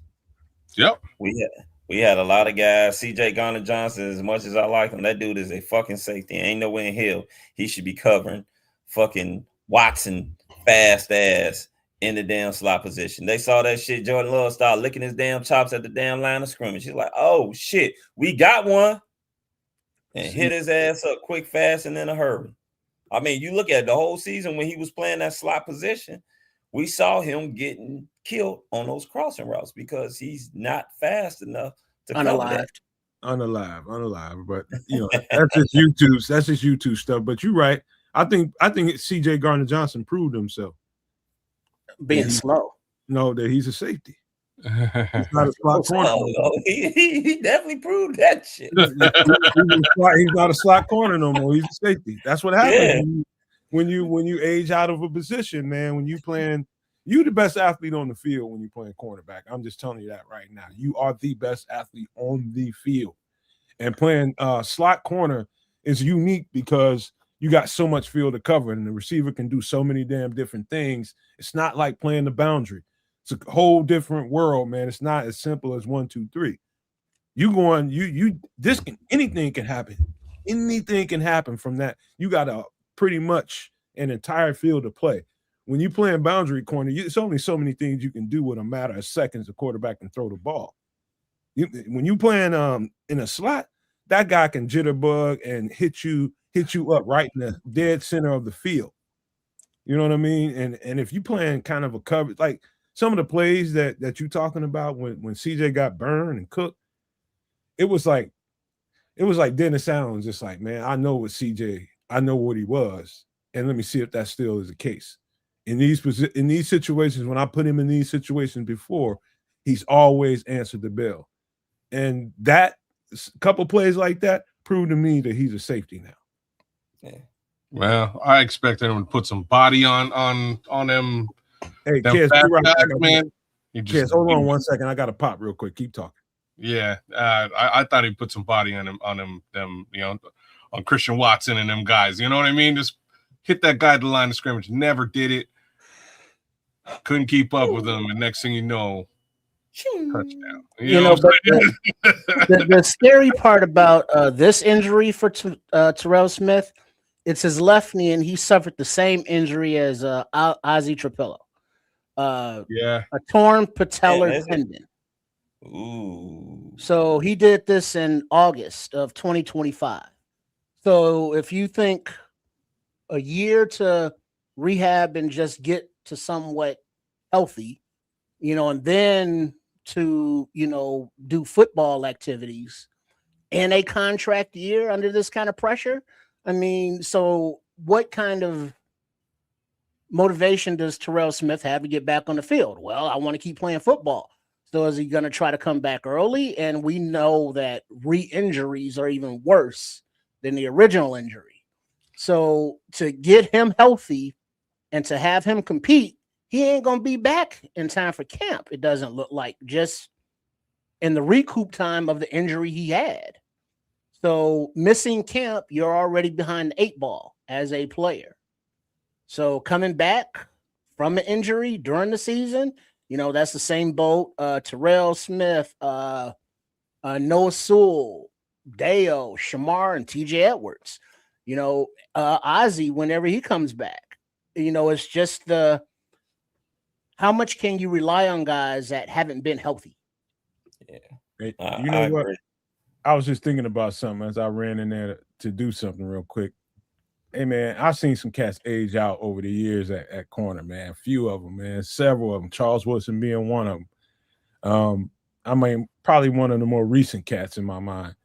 But that's not the worst thing in the world, number one. But it's one route that usually tells me every single time they get cooked on it. Every time, man. When he's out of position. It's that damn sluggo. That damn slant and go, bro. That damn sluggo, boy. If you can't carry that receiver in a sluggo, man, it's time for you to move positions, bro. It's over with. I mean, Charles Woodson, you said Charles Woodson. Charles Woodson, all he did was, you talking about one of the greatest cornerbacks to ever play the game, that remind me of another corner, one of the greatest cornerbacks to play the game with the same last name, and Rod Woodson. Rod Woodson was a beast at that cornerback position, and then went over there to safety and became a beast at safety. Charles Woodson won Defensive Player of the Year playing the safety position. Yep. And that's probably the hardest conversation for a coach to have when you love a player that he's a dog like Charles Woodson, like a Rod Woodson, is to have that hard-ass conversation when you're looking at that tape. And you got to look at him right in his face. And it's over, right? It's over. From now on, your rep's going to safety. You got to tell him because he's such a alpha. They are alpha athletes, man.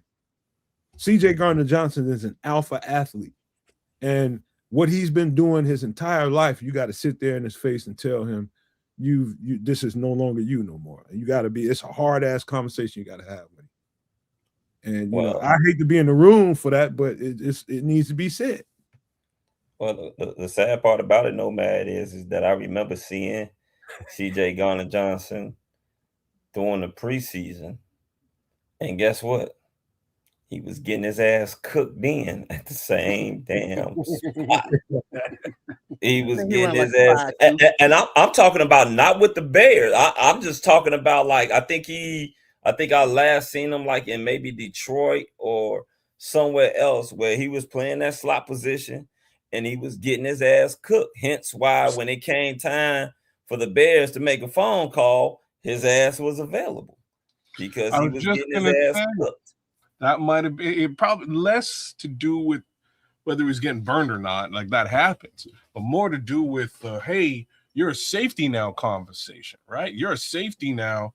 Maybe, you know, we know that CJ is a little bit of an attitudinal guy, which at first I absolutely despised and later on came to love, you know what I'm saying? Like as long as you're having an attitude and you're playing for my team, it's fine. Be an attitude. But if they're telling him, all right, yeah, you're not a corner, you're a safety, and he's saying, nah, F that, I can see why you might wind up in free agency in the middle of the season, even after a couple of different teams signed you up.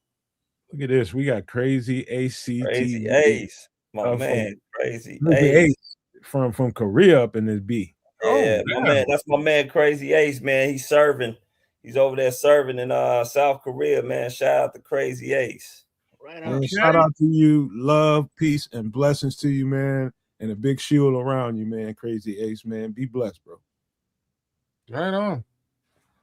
But yeah, man, I went in my freshman year in college. I've seen quite a bit of that. You know, guys having to have that hard. I mean, some of that shit happened live on the field. Like, hey, dude, you know you're a D tackle. You ain't no damn edge rusher. Kick your ass inside, get inside, and take some of these reps in there. And, you know, coming from high school, you know, you was a star in high school playing edge rusher, and you ain't shit in college, man, because the level went up and you can't handle it. You know, I've seen that happen, but you're talking about from a pro athlete, you're talking about a pro athlete that's been excelling at a position for a long time. And then all of a sudden you got to tell him this ain't you no more. You something else now. That's got to be a tough conversation, bro. I can see CJ saying, fuck that shit. You know what I'm saying? I've been a corner my whole life. I ain't trying to play no safety. I don't like playing safety. Safeties don't make as much. Man. Yeah. Cold blooded. Yeah, they let you do what the hell you want over there. That's it. That's probably like you never know. But that would explain a little bit of maybe where his head was at with the Ravens and Raiders or whatever, wherever he wound up there. Well, we do have one more, and we also talked about this a few days ago, but since you're here, we need to talk about this because I think this should be discussed. I'll just shut up and not lead the conversation and let y'all have y'all thoughts about Shamar, given that he's coming off a significant injury as well. But y'all go ahead. Well, I'll kick this one off just to set a little foundation. You know, Mr. Sunshine as I am. Yes. But when Shamar was drafted, he was injured kind of in college. Then he gets injured here. And so it's like, it's not, I wouldn't say fair to say he's an injury risk, but you know, what have we seen? And the coaches are well, Dennis Allen specifically saying that they're still kind of unsure where to play him. He looked good inside. He kind of looked good outside. We need to coach better, blah, blah, blah. But the thing is, Buddy got to stay on the field. And granted, that was just his rookie season, but it's not a good start when you go out for the season as a rookie. Fair. I just don't know where, like, what the priority is at defensive tackle. Is he the priority? He's motivated. Dio the priority. Like, in my opinion, he should be the priority. I also would say that Javon Dexter should be the priority, right? These are two guys that you put draft capital into and brought onto this team as opposed to mercenaries you went out and paid for. What it do, Bearsky Film? What it do, bro? But that's my thoughts there, right? I think Shamar Turner should get the benefit of the doubt and should hopefully get some access to snaps. Now, I love how Nomad has him there listed as DE Shamar Turner, right? Well, can I get my take real quick before you go there, kids? Let me get my take. Right. Yeah, man, you go. One of the things I said a few days ago, was first thing they got to do is get that weight off him. That's not Shamar Turner. And in my opinion, and I know when you draft a player and you project him to be this or that, and this is what you need for the team this year, you wanted to see Shamar Turner kick in. You thought he can probably, really get down because he's such a dynamic athlete from 3 technique, and you put a little weight on him. Shamar Turner, it was overweight, and I think that probably stressed his joints out. And you put all that weight, and then you got the pressure of 2 600-pound men against that. You know what I mean? When he has to face a double team, that's 2 people equal 600 some odd pounds, maybe even more, but that's a lot of pressure. These are some big, heavy guys, and you got to play a guy playing kind of out of his comfort zone, man, with a whole bunch more weight on him than he probably should have. He's probably looking at about 310 right here. And that's not Shamar Turner, athletic Shamar Turner that I saw at Texas A&M. And to me, they are right when they say, he's probably a better at edge rusher. That's why I put defensive in there. Because I think that's what they need to get back to, bro. And that's why I brought the comment back up, right? Just specifically at that edge rusher position. That makes a bit more sense for Shamar, gives him a real opportunity to be that rotational pass rusher alongside Austin Booker, Montez Sweat, et cetera, et cetera. Like it makes much more sense to me kicking him out. But somebody, I don't know who it is. Yeah, what happened last week, foul, is you kind of get bungled up, right, with Shamar and Dale. Because they can both play inside and out. And somebody's got to play out. So who's the better commodity on the outside? Who's the better commodity on the inside? When Nomad brought up just a comment with respect to his injury, I had to stop and go, damn, maybe that's also what happened to Dale Odangbo.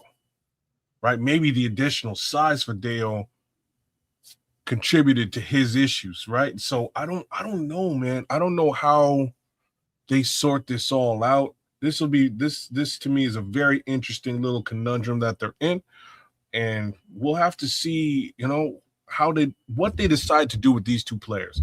Because in my opinion, again, you put a very hefty investment financially into Dale Odangbo, but this is a young man that you're trying to train up and give an opportunity to. In my opinion, you want to get him on the field. Hey, so I'll tell you guys a funny story, man. I told you guys before, y'all heard me say this before, but I used to hang around with the linemen all the time when I was in college, man. I got in fights with them early when I got there, jumped on 1 or 2 of them, and we all became friends after. I think that happens in every freshman class. Everybody's from everywhere across the country, even across the world.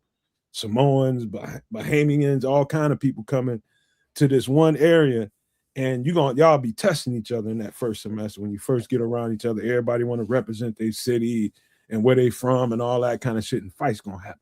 I got in fights with a few guys, man, my freshman year, but towards the end of my first semester into the second semester my freshman year, I got so cool with these cats. They became like my brothers, man. People you would never imagine would be your brother. Anyway, to say all that to say this, man. So I'm hanging around the offensive lineman, hanging around the defensive lineman. This day, I'm at one of the offensive linemen's crib. Now we got tight ends up in there. We got offensive linemen in my little ass. And I'm up in here, I'm messing with them, man. And I'm just like, man, you motherfuckers ain't that tough. Y'all ain't that strong. I can get through y'all. So we out in the grass. And I'm telling you guys right now, you have no idea how strong a 300-pound, 300-pound in shape offensive linemen are and trying to break through that barricade. If they want to put pressure on you and move you out of the way, like it was nothing I could do. Absolutely nothing. I'm about 180, 185 at the time. And these cats just would just ease, push me all the way out the grass into the street with 1 or 2 pushes. And you should have seen where we was at. I'm saying all that to tell you this. You expect results out of Shamar Turner at D tackle. When he's facing that opposition, which I saw on tape, when he's facing double teams, there's absolutely nothing he could do to hold his ground. Nothing. He could not. And all I'm saying is this. You're looking at probably about 310-pound Shamar Turner versus what I probably saw at his best at Texas A&M. That guy's probably 275, 280. Athletic than an MF. And that's where he needs to be. And hopefully they can get him back from this injury, you know, as good as well as they can, but get his confidence back. But they got to get some of that weight off of him and let him be the athletic guy that he is, or we won't ever see what we drafted. Yeah, it's the body is funny like that. You know, when you got an extra 20 to 50 pounds, you know, the joints and the ligaments are like, what you doing, homie? And then you take that weight off and it's like you feel like a spring chicken. And being able to go, you know, 15, 20 pounds different, that's, you know, a tough stress on the body. But unlike JCN and chat here, 94, Austin Booker is saying if he could put on 15 pounds, he would be an absolute superstar. Well, guess what? This offseason, he's put on 15, 20 pounds of muscle. So his physical development is getting to that grown man strength. But if you look at him, he's not a defensive tackle. He's a defensive end. And if you look at Shamar Turner, he's kind of a defensive tackle, but he's not. He's a defensive end. And not all bodies can carry that extra weight. They get hurt. They go down. So being able to carry that weight and still have the same physicality is a gift. It's a blessing. Not everybody can do it. And so when coaches try to get players to like, well, just put on a few more pounds and do this, or take off a few pounds and do that, it messes with their system. And if they can't adapt, now they are in a worse position than just playing that original position at that original weight. Hey, Trips, let me ask you a simple question. Just give me a one-word answer and I will explain. Just looking at Shamar, you know, let's just say, what do you think this guy walk around? He's just walking around weight is. How tall is he? Shamar is about 6'3".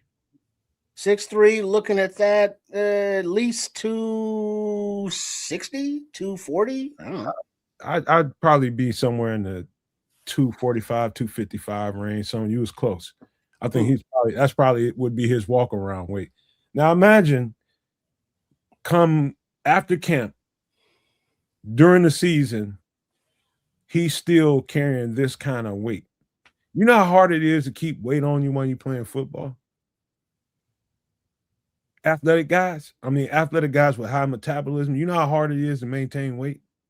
You got to go above and beyond to keep the weight on you, man. Trust me when I tell you. You got to eat, and you got to eat the right stuff to maintain a certain muscle structure, man. You have to keep a certain kind of weight or you're going to lose weight because you're always out in the field. You're always running around. They weigh you before and after every practice. So you just imagine how much work it took for him to be like this during the season. After all that camp shit. He worked overtime eating. Yeah, that's a lot of carbs. Oh yeah, definitely.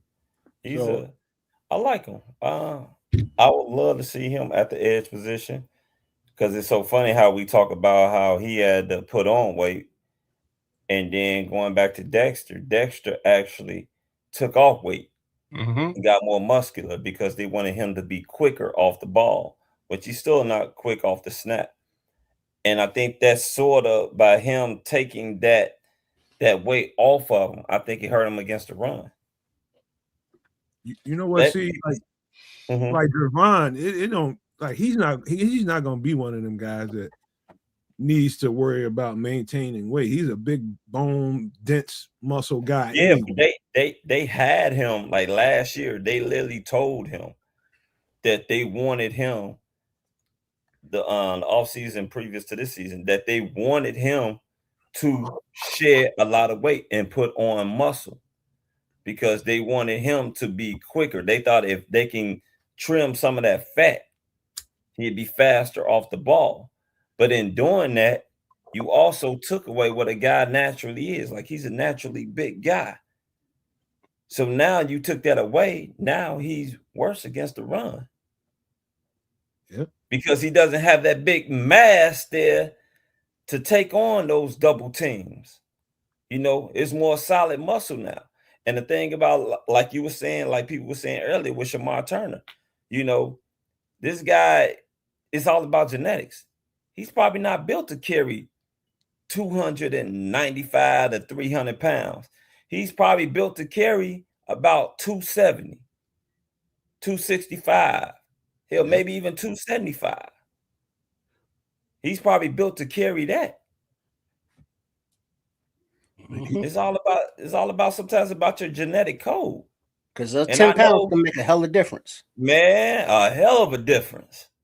You know, I really think, Trips and Kez, I think they needed to do that in order to supplement the D tackle room for the most part. I think that's what it was all about. It was just like, all right, we need some help inside. We need it was a push from to begin with, but I think it was a push that was a mistake, in my opinion. You know, just me from the outside looking in. I'm not there in the training room and at practice. I don't see what they see in practice every day.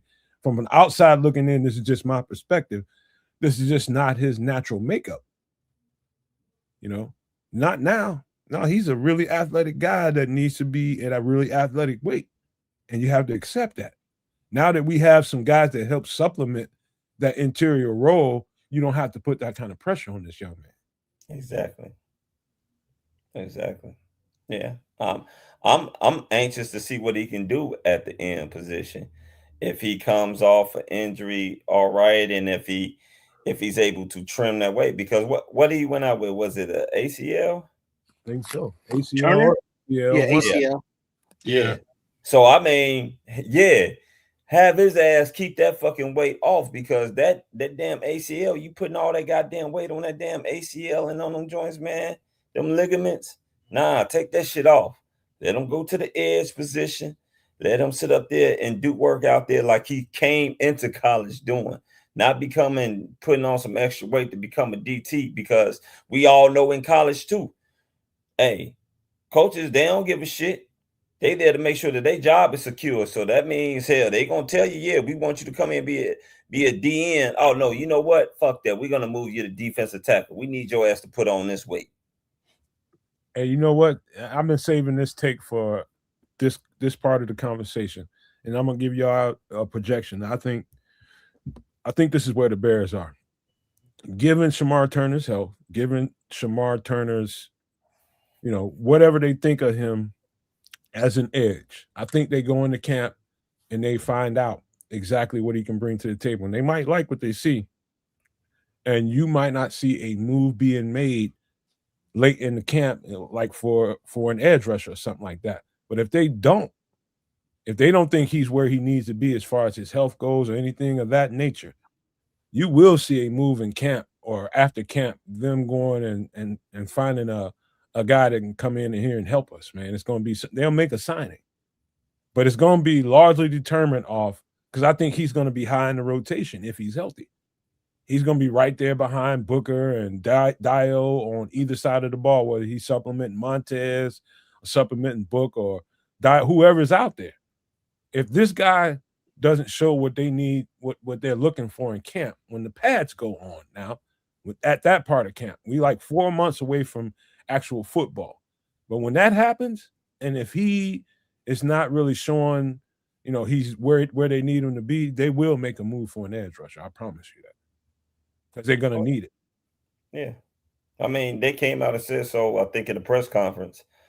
I think maybe Dennis Allen or maybe Ben Johnson came out and stated that right now they're good where they're at when it comes down to their defensive line. If something shifts, which we all know that is the reason why they're going to sit up there and say this, because, they don't want to make a move yet. They want to sit back and go through these off-season training activities that they're going through and see what they got. And if they don't like what they see, you may get the phone call to a Joey Bosa. You may get the phone call to a Cam Jordan, a Von Miller, and guys of that ilk. Because you look at it, those guys are still out there. No team has called and hit them up yet because everybody's under the same umbrella that they're waiting to see what it looks like in these off-season off-season training activities that they got going on and mini camps. They want to see what they got with the players that they currently have. Hey, see, if you think any one of them two MFers are interested in getting to another NFL training camp, you crazy. They don't want that call until they don't want that call, man. They do not feel like being out there in that hot sun, going through all those what sometimes I don't even know if they have them anymore. 2 days. No, they don't even have 2 days no more. Man, God, football's gotten so soft. Soft. Let me see. No, hey, Joseph Archer, Super Nomaniac Joseph Archer says, Nomad, how did Jordan Vandenberg, Jaden Lovin do in rookie minicamp? I ain't qualified to even tell you, man, because I didn't watch a whole bunch of it. When they out of pads, I don't really pay that much attention to it, man. Especially the big guys, the offensive line and defensive line is really nothing. There's really nothing to judge there. Now you can judge some on-air stuff with the DBs and the receivers. I will take a look at that and be a little more thorough on that come Wednesday night on Extra Sauce. But the defensive tackles is just like, I don't know why people judge them, when they ain't in pads. The defensive tackles and the offensive linemen, that ain't cool. What you watching? They ain't really doing nothing to each other. Ain't nothing they can do. Right. You got me with a swim move. Oh, okay, my bad. Like I put the weight on you, anything like that. Okay, that's not really football. That's not really. It's more football for the skill set. The guys with the skill sets, the receivers, the linebackers, the DBs, safeties, and all those kind of guys. Your running backs. It's more to see there than the trenches, man. The trenches is that ain't where it's at. Not when they ain't got pads on. You got to put the pads on them cats. Yeah, I'm just looking forward to hopefully that this team stays healthy. I mean, you got to remember, we did have a couple games last year, at least one that I know of for sure, where we were down our top 4 cornerbacks and our top 4 linebackers going into the season. We played a whole game without our top 4 cornerbacks and our top 4 linebackers. Bro, I think we won that game, bro. I think, didn't we win the game? Like it was. We lost it. Was that Baltimore? Yes. Okay. All right. That was Baltimore. That was Baltimore. You know what? I just got through watching that game, man. What do you mean? We watched it together. I know. But I watched it again. I would never watch that fucking game. I'd never watch that game again if you asked me real tough. I would not watch that game again. They signed me up that game, man. I was on the sideline watching the game. When Dennis Allen was up at the podium talking about stuff, people they were asking a question. They was asking him about stuff that happened last year with the pass rush, and the pass rush plan was great against the Ravens. I watched that game. This is probably my 3rd or 4th time watching it, and that little that little quarterback snuck and slid out of the pass rush right up the middle like 2 or 3 times on critical plays. Mm-hmm. And that is like a backbreaker to any defense that's already they had it all right. This guy got away from a tackle or two. One of them was Grady Jarrett. I remember one in particular. Got away from Grady. Is that the Baltimore game you're talking about? The Baltimore game, yep. Mm. Yeah, that's Snoop Hutney. Snoop Hunt, man. Damn it. Yeah. He's slippery, bro. He ain't all that slippery. We were just slipping.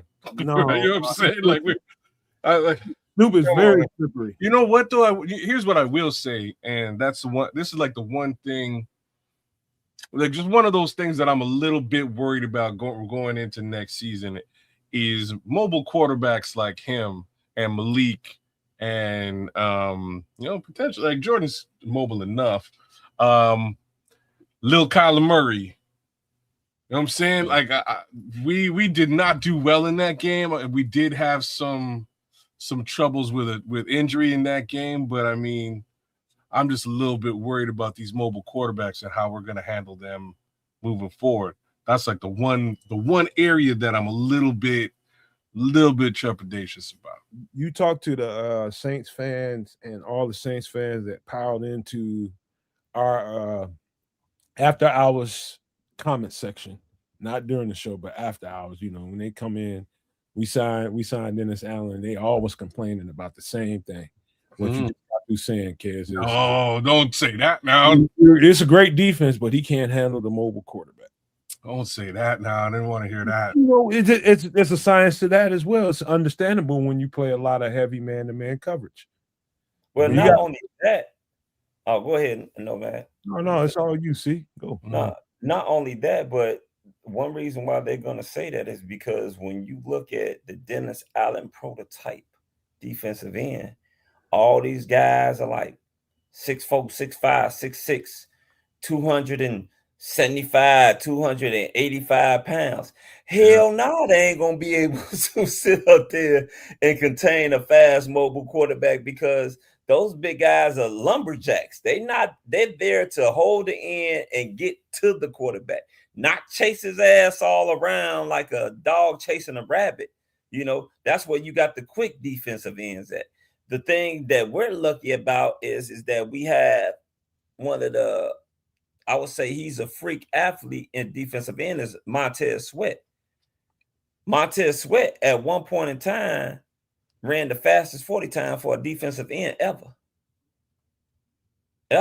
And if you look at, he don't look like that when he's on the field, though, does it? No. When you look at him, actually, quarterbacks do have a hard time trying to get the edge on him. Mm-hmm. Now the thing is, if you got that shifty quarterback that fake like you gonna go to the edge and cut back in, well, shit, you got 6'6", 280 some damn pounds trying to stop on a damn dime and twerk his body to go back the other way to get him. But yeah, if you trying to beat that big son bitch to the end, it's gonna be a race. He more likely gonna get you. Ask Dak, big ass. Dak tried it, didn't work. Think about it this way. Think about I'm just trying to help y'all picture what it would look like. Let's say Dennis Allen's in the man coverage. Think about it pre-snap at the line of scrimmage, how tight everything looks. You got receivers out there flanked out to the right and left. You got tight ends in there if there's tight ends. And the defense is pretty tightly compressed, right? But the minute that ball snaps, all you got to do is pause the frame a couple times and see how that defense just fans out as these receivers start to get into their routes. Everything is kind of moving away from the line of scrimmage, right? Think about that when you got a very athletic quarterback back there. And you might have put a spy on him. You might have kept a linebacker back to spy on him. Guess what? Ain't a linebacker in the world can spy Lamar Jackson. Not one. Not a one. Not successfully. He can keep him in front of him for the most part, but there's nothing you can do to the athletic quarterback. He completely screws up the constructs of any great defense. I don't care how good the defense is. That defense can be on point from front to back, and that quarterback can F you up anyway because he's just that good of an athlete, which is why everybody wants one. And so I don't care how good the defense is, how good the construct is, how good the system is, the scheme, how well you got it matched up. That quarterback can F it up in a blip. Yeah, I mean, hell, we got one of them. This is kind of true, you know? Yeah, Listen, look what he did last season. How many times did we sit up there and watch him as he performed magic back there in the backfield when guys on him and he doing a spin move or a juke move and made a dude fall and hurdle over him and then run off and get a first down or keep the play alive and try to throw a fastball into somebody? it's funny because he does it, and it looks like he doesn't want to do it. You know what I mean? It looks like I don't want to run. I want to find a pass He somewhere. I doesn't. want to hit somebody. He's literally came out and said he does not like to run. That was true. I think his rookie year. He came out and said that. He said that I don't like to run. I can do it, but I don't like to run. That's why a lot of times we see him with his completion percentage down because he literally has the lane to run, but he'll start running diagonal to try to wait for a man to get open and then throw the ball and end up being an incomplete or close to an interception or something or drop by Butterfinger wrong. They also don't play like backyard ball well with him yet. So this is one of them things that I know Ben Johnson came out here and sort of said they got to work on. And it's funny because the one guy who was ready to play backyard ball last year, it's a shame that he was hurt for just about half the season. And that's Colson Loveland. As soon as 18 kind of figured out, oh snap, I got somebody who's out there playing with me, he started utilizing that tight end and games started to change, man. So I think we're going to see a lot of that in 2026. You know what else I think we're going to see a lot of? The linebackers are going to have to get faster and faster and faster. That's why they got Devin Bush, baby. Yep. There's no way to combat the ability of an extremely athletic quarterback that can Yeah, you got it.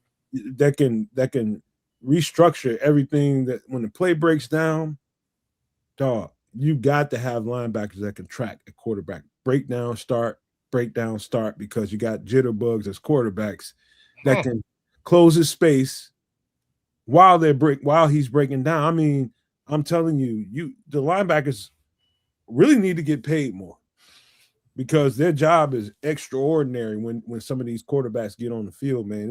It's almost impossible to deal with. But these guys are going to have to get – they're not the same – this is not the same Chicago Bears linebacker core as the 4-6 defense. Mike Singletary wouldn't have been able to really play any much more than Sam linebacker in this. He wouldn't have been able to play middle linebacker in this NFL. No. He's just not fast enough. And I hate to say that in front of Bears fans. It's the truth. Oh, it's a different game. Yeah. It's also a different scheme, and there's so many differences in comparison. The one thing that Mike had was just a supreme intelligence. I love this comment by Big Lewis. Is it possible to have too many weapons? Yes, I believe so. You believe so? Well, no, it's possible to have too many if you have some that are concerned about how many receptions they're getting. They're all like that, bro. Well, then, yeah, they got to get over that shit because they'll get the ball when they get the damn ball and you do something with it. Don't give a damn about your personal stats. Okay. You know what? Trip, hold on. Put Triple R on the field with a contract year on the line and tell him that shit. Well, no, but Tripp's saying something very interesting, dog. And what he's saying is, on the flip side of this, you're right, Nomad. Everybody counting their own numbers and looking at them. You're right. But if you're also counting rings, that's a whole other story, right? Like if you're counting Pro Bowls, that's probably a different story too, right? There's different ways of shaking this thing out. And the best part of that having too many weapons conversation is that we got a military genius. You know what I mean? Like we got a guy who actually knows how to utilize weapons. So on the normal pretenses, I would agree with, yeah, you can, like, what are you going to do with them all? I got the best. I think this guy will actually do shit with all these weapons. Like I actually do. Hey kids and Trips, I got the best question in the world. I don't know if anybody's ever asked. How much you think you're going to get for a ring at the pawn shop when you got to pay your motherfucking bills? Shit, ask Lawrence Taylor. Didn't he pawn? Oh, I was going to say O.J. Simpson would know. You got to pay your motherfucking bills. What you going to get for that ring? versus. Well, you don't get pennies on a dollar, whatever it is. That's goddamn right. Now you know what I'm saying. What is that ring worth when you got other stuff to take care of? I'm not. Well, that's not my problem. Okay, see you talking from a regular fan's perspective. You want Exactly, because that's what I am. Guess what? The agents, that's their problem for those particular players. And if those players want to make so much money that they get priced out, deuces. But the thing with having too many weapons is eventually, like Red Baron is saying, you got to pay them all. So they're going to want their money, and I'm not denying anybody their contracts, but Luther Burton, Colston Loveland, all these guys are going to want their money, and they're going to earn their money. Right. But we can't pay everybody, so you flip some and trade, you keep some. So having too many weapons is not a thing. Let's imagine Slim Trim, Triple R in the receiver room in the Chicago Bears Hallis Hall on his contract year, and we sitting in the meeting room before the season, and Trip asks the coach, "Hey man, what do you project my touches will be per game?" And the coach tells him, "Do we need to be honest with you, or do we need to BS you?" And they tell you you're gonna see about three touches a game. You got an asshole coach. I just want to say that out loud. loud. You're gonna see 3 touches a game in your contract year, Mr. Deuces, and get out of here. We ain't worrying about numbers. It's real to them.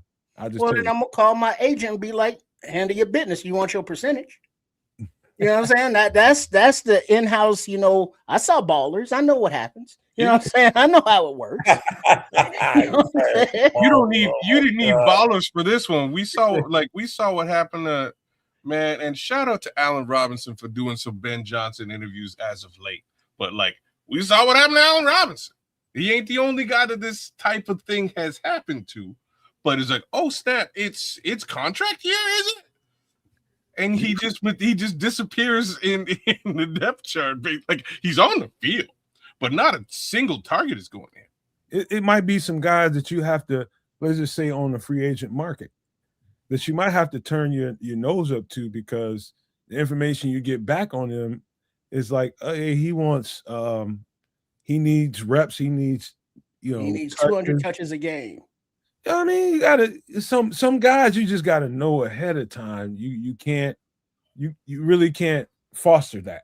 Then when does it come down to the guys that are like team, players, and it's like, if I get 2 catches a game and we win a Super Bowl, that was a good 2 catches a game. Or if I in a contract year, if I miss out on a couple $1 million, that's gonna hurt. But if you got a Super Bowl ring behind it, even though you're pawning it pennies on a dollar, that's one thing. But the ultimate goal should be the Super Bowl. Well, right? You said that shit so passive aggressively, like I'm just gonna miss out on a couple $1 million. You hear what that man just said, man? All right, that's a couple $1 million. Cool. No. Well, you make it up in commercials. That's the opportunity that they have. It's not like, well, I'm only signing for 15 mil when I could have got 18 mil. I'm fucked. It's like, no, go do a goddamn commercial for $3 million. Well, I get what you're saying with that. You ain't wrong though. Go ahead, go ahead. Let's see go. The only reason why I say I agree with you saying with that, as far as making it up in endorsements, is because right now we have a player in Major League Baseball and Shohei Ohtani, who gets $10 million a year, but he makes $100 million in endorsements. So he makes $110 million a fucking year. So I get that. The reason why I say there is a such thing as having too many weapons or having too much talent is because there's a chance that when you have that, your talent doesn't get to fully blossom. Because we all know in sports, a lot of this goes with rhythm.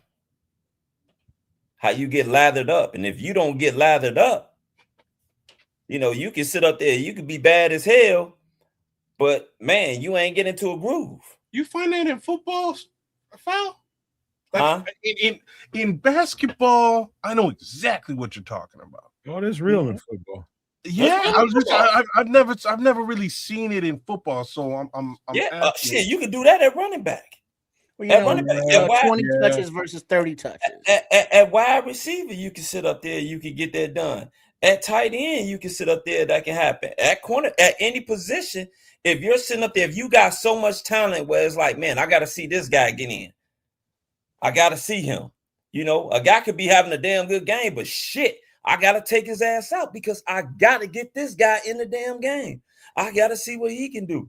He's sitting on the bench with all this damn talent. Hell, why you think the damn Portland Trailblazers had Ben Wallace, Rasheed Wallace, Jermaine O'Neal?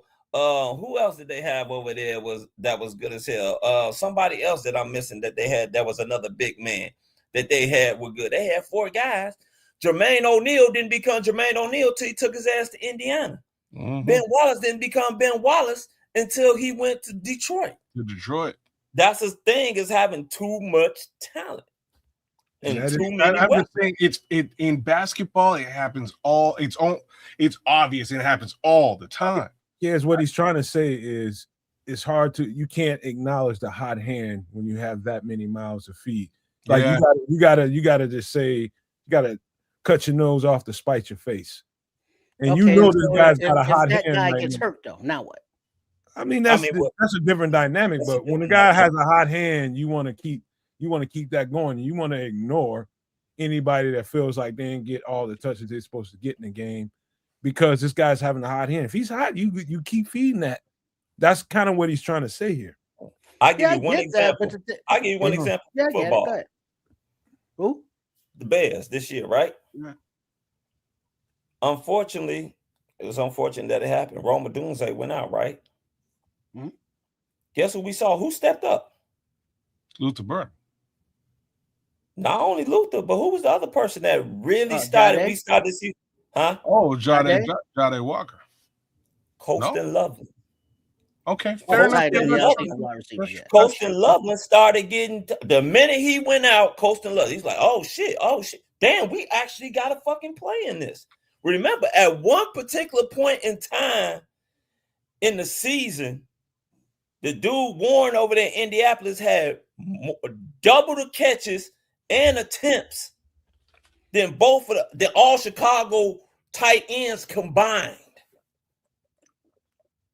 And then when you sit up there and the season ended, I think Colston was only behind him by a couple yards as far as receiving yards, and maybe was still like 20 catches behind. And the only reason why that happened was because a guy like Ron Dunze ended up getting hurt because Caleb was force feeding wrong.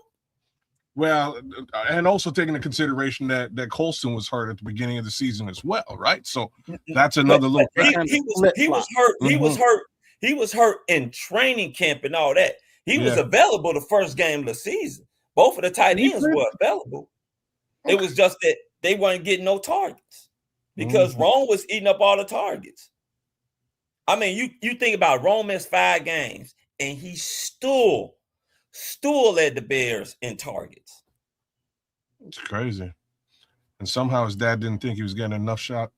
You know what I mean? Well, that's because DJ was getting all the handoffs. So. It's a great problem to have, man. I'd rather be on a team that I gotta fluctuate where I think the ball should go this week against this defense. That's another thing to key in on is depending on who they're playing and what kind of looks they might expect from this team. That hot hand can vary week to week, and that's the beautiful thing about being in a Ben Johnson offense. He's not afraid to alter where the aim should be at. At the end of the day, it's up to Caleb to stay true to what it is. Now, at the end of the day, but I am telling you, that's the beautiful thing about Ben Johnson's offense. You might see a run-heavy DeAndre Swift and Kyle Monangai could have the game of all games together. And the next week, Caleb can throw for 400, 500 damn yards because that's what the defense is presenting. Yeah, it depends on the game plan and who you're playing. Yeah. You know, and as if you look at it, very rarely that the Bears just go straight up 5 wide receivers. You know, they always went 5 wide with tight ends mixed in there. So you're looking at it's like, well, we already got Cole Kmet and then we got Loveland. What the hell we need Sam Roush for? How many tight ends do we need? It was like Ben Johnson wants the damn tight ends. Give the man the damn tight ends. They're all big, they're all athletic, they all can take reps from each other or complement each other. I would rather have too many weapons than not enough. Hey, Trips, you know where that works for you is when you got a team that wants to play you close. You got a team like, say, a Baltimore that's going to play up close, in your face, physical defense from beginning to end until you force them not to, until you make them back up. And how you can do that is you hit them in the run game, and you also use tight ends against them because they're going to be supplementing, helping the offensive line, trying to keep that up close and personal defense off the quarterback. And then that opens up some of those little slip out, block them up and then slip into the flat kind of throws the tight ends are going to get. That helps you in that. You got many teams that are going to play you like that. Many teams are going to play you close. And then you got teams that are going to back up off you a little bit and respect your throwing ability and passing game. Then you might not need them as much. And so that's where that helps you, man, because defense is, a defensive coordinator can look at you as an offense in a couple different ways. And if they look at you like, hey, we're just going to get in your face and, really disrupt your timing and play you close like that, that's when them tight ends come and bust your ass. They're going to hurt you. Well, I mean, just look at them. How many linebackers are going to be able to cover coast and level and all over the field one-on-one? How many safeties? How many cornerbacks because of his size and his speed and athleticism? Sam Roush is a bigger dude, but he's still athletic as all hell. A safety is going to have a hard time trying to hang with him. And a linebacker is going to have to be really fast and physical to hang with him. And then you look at the different sizes of the receivers, Rome and Jade, the 6'2" plus guys, Luther right around 6 feet, JP Richardson, Xavier, Khalif, Scotty Miller, like 5'9", 5'10". So Ryan Poles got his range of wide receiver sizes. Ben Johnson got his inside guys, got his outside guys, got his big guys, and they're all fast guys. So when people say, how many weapons do we need as a Bears franchise, we don't even know what the fuck that means. Because as mentioned earlier, we've been a defensive team, linebackers, all that stuff, run the ball, all that. Putting up points, we know nothing about that. So if we're going to have that faith in Ben Johnson in this offense, if Ben Johnson says he needs more weapons, give Ben Johnson more weapons. I'm going to give you one last thing before we get ready to round this thing off. It is Mother's Day, and we do need to, kind of taper this a little bit. Unless y'all want to keep going, it's up to y'all. I mean, I'm going to facilitate whatever y'all want to do, but one of the things that should be pointed out to remember, and we only seen a little bit here and there, but I'm telling you right now, we don't carry a fullback on this roster in name, but we will have one of those tight ends will play a fullback role on a more continuous basis in this new offense, man. Oh, Sam Roush. Think it's Sam Roush? Oh, that because Cole Kmet, he has flexed into the backfield as a fullback before, but he looks more natural online and getting out into the route. Just looking at the college, Sam Roush film, he's an inline guy. He's a blocker guy, but he can also get out. But he strikes me more as the hang back, block him kind of guy, whereas Cole Kmet is not the athletic leveling guy, but he's like the second tier, and then Roush is the third tier, like the inline guy I would envision. I struggle with the idea that fullbacks don't really get jobs that much on this. One of the positions that's dying out in the league, but I love the way Ben Johnson supplements the role. I love it. And I think he's going to do a whole lot more of that now we have Roush on the team. It was the right answer, Trip, because when Roush gets on the field, he's going to do a whole bunch of that, motioning into the backfield and opening up a lane for one of those running backs to get loose. And so, not having a fullback in name on the team, on the roster, doesn't mean you don't have fullback play on the offense, man. I think we're going to have plenty of that in Sam Roush. Yeah, if you look at his film, You can see how Ben Johnson is going to use him in that capacity. Like he looks a lot like a Kyle Juszczyk at the end of the day. So let's see how Ben uses him. And this is again going back to the draft. When I look at all these players and I'm like, fuck, I don't know. What I do know is how this guy's going to utilize each and every one of these players, and I could see it clear as day. You know what I mean? I could see it clear as day. I don't know how you're gonna get all these people on the field at the same time, but that's another story. At least you got depth in all these positions in case of injury, etc.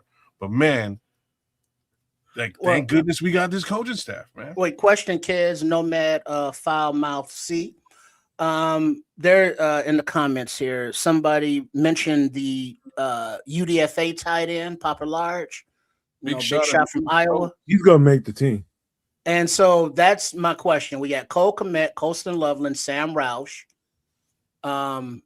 Stephen Carlson, Nikola Kalinick, Quadir Ishmael, and then Papa Large.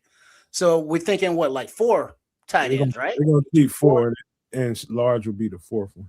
Yeah, so Kmet, Loveland, Roush, and Large. Yeah. That would be, the 4 tight ends. Somebody better learn how to play special teams.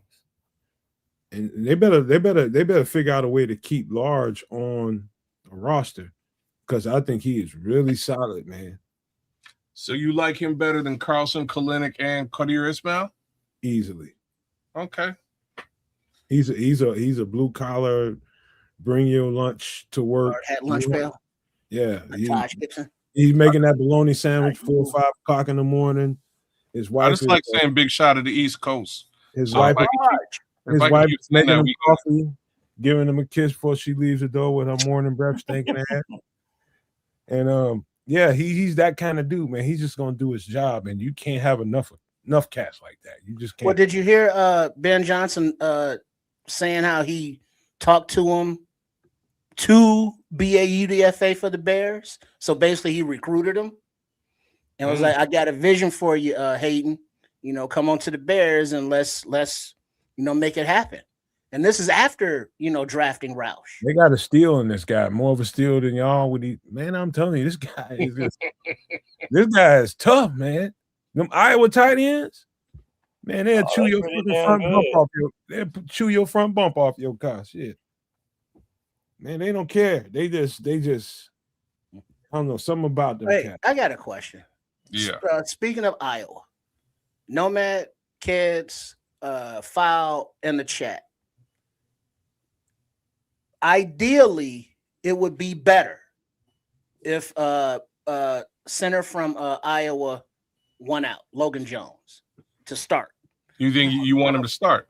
I don't know. Well, I understand that. I don't know why people are pressing that. I understand that Bradbury's the veteran and he's here for a 1-year deal. I get all that, but it's not like Logan Jones is 20 years old. He's 25-year-old rookie who started for 4 years. And theoretically, it would just be more cohesive if he could just come out physically, mentally, understand his role and take that role and let him and Caleb develop that relationship from camp, as opposed to weaning him in, like they have done previously with other players, a quarter for this guy and then, swap him out like they did with guards. Center, I would just prefer that Jones be like, "Hey, Bradbury, hey, thanks for coming. Thanks for filling in, holding my spot for me. This is mine now." So that gives you Bradbury as just a backup all year, or, a trade piece for another team that needs a center. And then you bring in another one of the offensive linemen to be your backup center, or Crunk or whatever that guy's name is, the UDFA. But I would just think that it would be better cohesively as a team if he won the center job outright in camp. Trips, you are certainly jumping the gun here. You are what? You are certainly jumping the gun. It's like they wouldn't have never signed Bradbury if they thought that they traded for Bradbury. As good as Logan Jones is, as good as his tape was, you got to understand, man. It's a difference between a rookie center and a center that's been through it and knows NFL offense and knows the learning curve. Mhm. Now, after this year, I think it's Logan Jones' job. But this year, I think don't expect that, man. That's the best thing I can tell you. Yeah. Yeah. I Sorry. Oh, sorry. Fal. Go. No, I was just gonna say, going back to the too much talent. It was crazy too when we come to think about it. Remember, Cal Mononga went off against Cincinnati, had Yep. 176 yards, and Mhm. we were all thinking like, "Damn, they gave the rookie shot, 176 yards." Coming in next week, hey man, they gotta feed him. He the hot hand, you know what I'm saying? Give him the ball. Man, they gave that kid the ball 7 times the next 7. game. And then after that, 12. And then another 12. And then he went off crazy again against Philadelphia. That's what I'm saying. Like sometimes having too much talent can be a bad thing. Now, going back to the Bradbury, Bradbury's gonna more than likely start. You gotta have somebody like we don't know how good Bradbury can be. It's not his fault. The rest of the damn offensive line for the New England Patriots was fucking trash. Shit. I mean, I'm glad aren't you happy that we didn't select I told him. Campbell? See, I told him that. I told him I that. care about my wife and kid, Vrabel. Hey. See, I told him that. People were just like, hey, the offensive line in New England was bad. He did this. Logan Jones did that. I'm like, dude, do you realize that offensive line was terrible? And not Logan Jones, but Bradbury was like the bright spot. The man had committed no penalties for the whole season. None. Allowed 0 sacks the whole season. I mean, shit, just doing that and being a starting center for 17 games and you didn't commit no penalties and allow no sacks. Yeah. That might have had a little bit to do with the fact that all the sacks are coming directly through and over and around Will Campbell. Well, that ain't his fault. It ain't his fault, though. You're right. So my take on this is this: like, I don't really give a shit who starts, but I do. I don't, but I will say that neither one of them has an advantage with respect to Ben Johnson's offense and or scheme.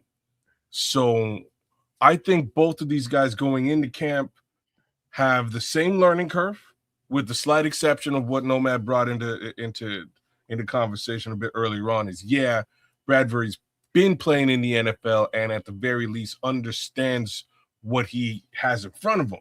This is net new shit for Logan Jones, but again, very, very smart kid from what we can put together. He may be able to pick up this offense and playing football in the NFL quicker than we expect. It's really hard to say. I'm pulling for the young buck, to be honest with you. I mean, isn't it kind of a telling thing that flipped Bradbury's incentives into just a bonus? So instead of having to, make however many games or starts or whatever to make that extra, here's $1 million. You mentor Logan Jones. Don't worry about having to play and making this extra money. We got you. It seems as though they hooked him up to be in a position to where he's not worried about his playing time. Bro, I am telling y'all are in y'all fantasy bag right now. Let me tell you something. You ain't really thinking about what happens on the opposition sidelines when they see a rookie. You ain't really thinking about that. You know what they over there talking to each other about? They got a fucking rookie in here. We gonna get his ass. But wait a second now. This rookie is flanked by a fucking Pro Bowler, and the other guy ain't bad either. You know what I'm saying? They got their responsibilities, and they might not be able to help him. Well, we're gonna find out. We're gonna see. Y'all think just because he's surrounded by veteran guys, that's to help a player or two here and there. But overall, when you got to go match up against Trevondre Sweat, big ass, and somebody that wants to run a game, somebody that sees a rookie and they want to run a game off of that, he's still a rookie. He's still a rookie center, man. Don't forget that. and don't get so carried away in your thoughts that if he does, I think it'd be a miracle if he ends up being the starting center. I think that'd be pressing if they do that, because it's just like this. Fresh out of college, right? Oh man, this kid is smart as hell. But guess what, kid? Do you have the experience? You can't get the job unless you have the experience. Well, how the hell am I gonna get the experience? Ain't that always the question? That's always the question. Yeah, second round center, your ass starting. Nah, not necessarily. Not in that position. Because Creed the thing is this: you got to call the protections. Center, a rookie center to start every year. They had a need. We don't have a need. What do you mean we don't? Somebody got to call the protection, and then not only that, Linderbaum shit. What Lamar's been in the league? How many years has Lamar been in the league already?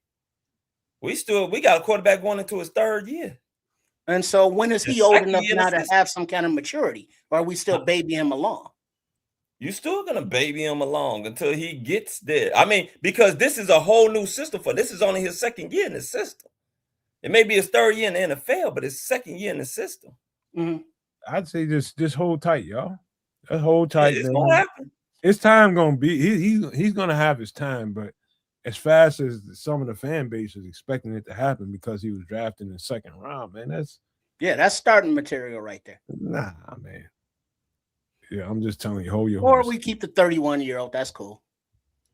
A 31-year-old. Man, it means that your starting time is coming. It just may not be right then and there. It may not be. He may end up starting sometime this season. I don't think it will be in the beginning. He'll definitely start this season. It's just a matter of when. That much I'll say as well. I don't know if Bradbury comes out has a Pro Bowl season, he ain't starting shit. He gonna be sitting his ass on that bench. Bradbury could also get a little, little hurt up. It tends to happen on that offensive line. It's just that it does. The trenches is where them injuries generally happen. So I would be very surprised he doesn't get the opportunity to start or at least see a game or two this season as we go. But you might be right. Maybe Bradbury blows the doors off and he's just a man. On the surface, we've wasted a second round pick. On the surface, I would agree. I would agree with what Trips is saying. You would love to see that relationship start now. Yeah. And start the process now. But truth be told, football happens for football reasons. And there's a football reason why they signed Bradbury, knowing that they wanted to sign a young center. And when you just cut all that bullshit out the way about who was drafted where, you know exactly why they drafted Bradbury. So to trade him. Okay. That's real smart. I mean, I don't know. Bradbury, not how old is Bradbury? Bradbury's 31, right? Yeah. 31. Okay. So he's kind of long in the tooth, even though we see offensive linemen play well into their late 30s. But even at 31, that's sort of long in the tooth. You got a young guy. Well, he's not really young, consider coming out. I mean, he's 24 already. But you got a young guy coming out who's going to learn from this 31-year-old that I see someone says that he's average at best. And that may be true. But guess what he didn't do? He didn't commit no penalties. He didn't give up no sacks. Our center last year gave us a hell. I seen games where I got them center last year, got his ass ran over. And the dude got straight to the damn quarterback. So we don't know if he's average at best. We know what he was on that damn New England line. But now you got Hall of Fame on your left side. You got a very good potential Pro Bowler who once was a Pro Bowler on your right side. You got an All-Pro over there at right tackle, and hell, flip a coin. What the hell you got over there at left tackle? Gotta be with you. TBD. Yeah, I think, fellas. I think at the end of the day, we all have very strong takes on this, very strong opinions on it. But I think the wise coach is just going to let go when they put the pads on. He's going to let that dictate exactly what to do, and I'm gonna put my money on the vet. Do you think it's open comp in camp? Yeah, I think it'll say open, but I don't think it's so much open. I think that left tackle will be open comp. What was that? I think the left tackle position will be open comp. I don't think that center is going to be open comp. It's too much of a communication role. Once that is solidified, once you get some symmetry there, and you got to remember he's playing alongside, they have to, if that's going well, you don't want to F with that. It's like a kicker or a punter.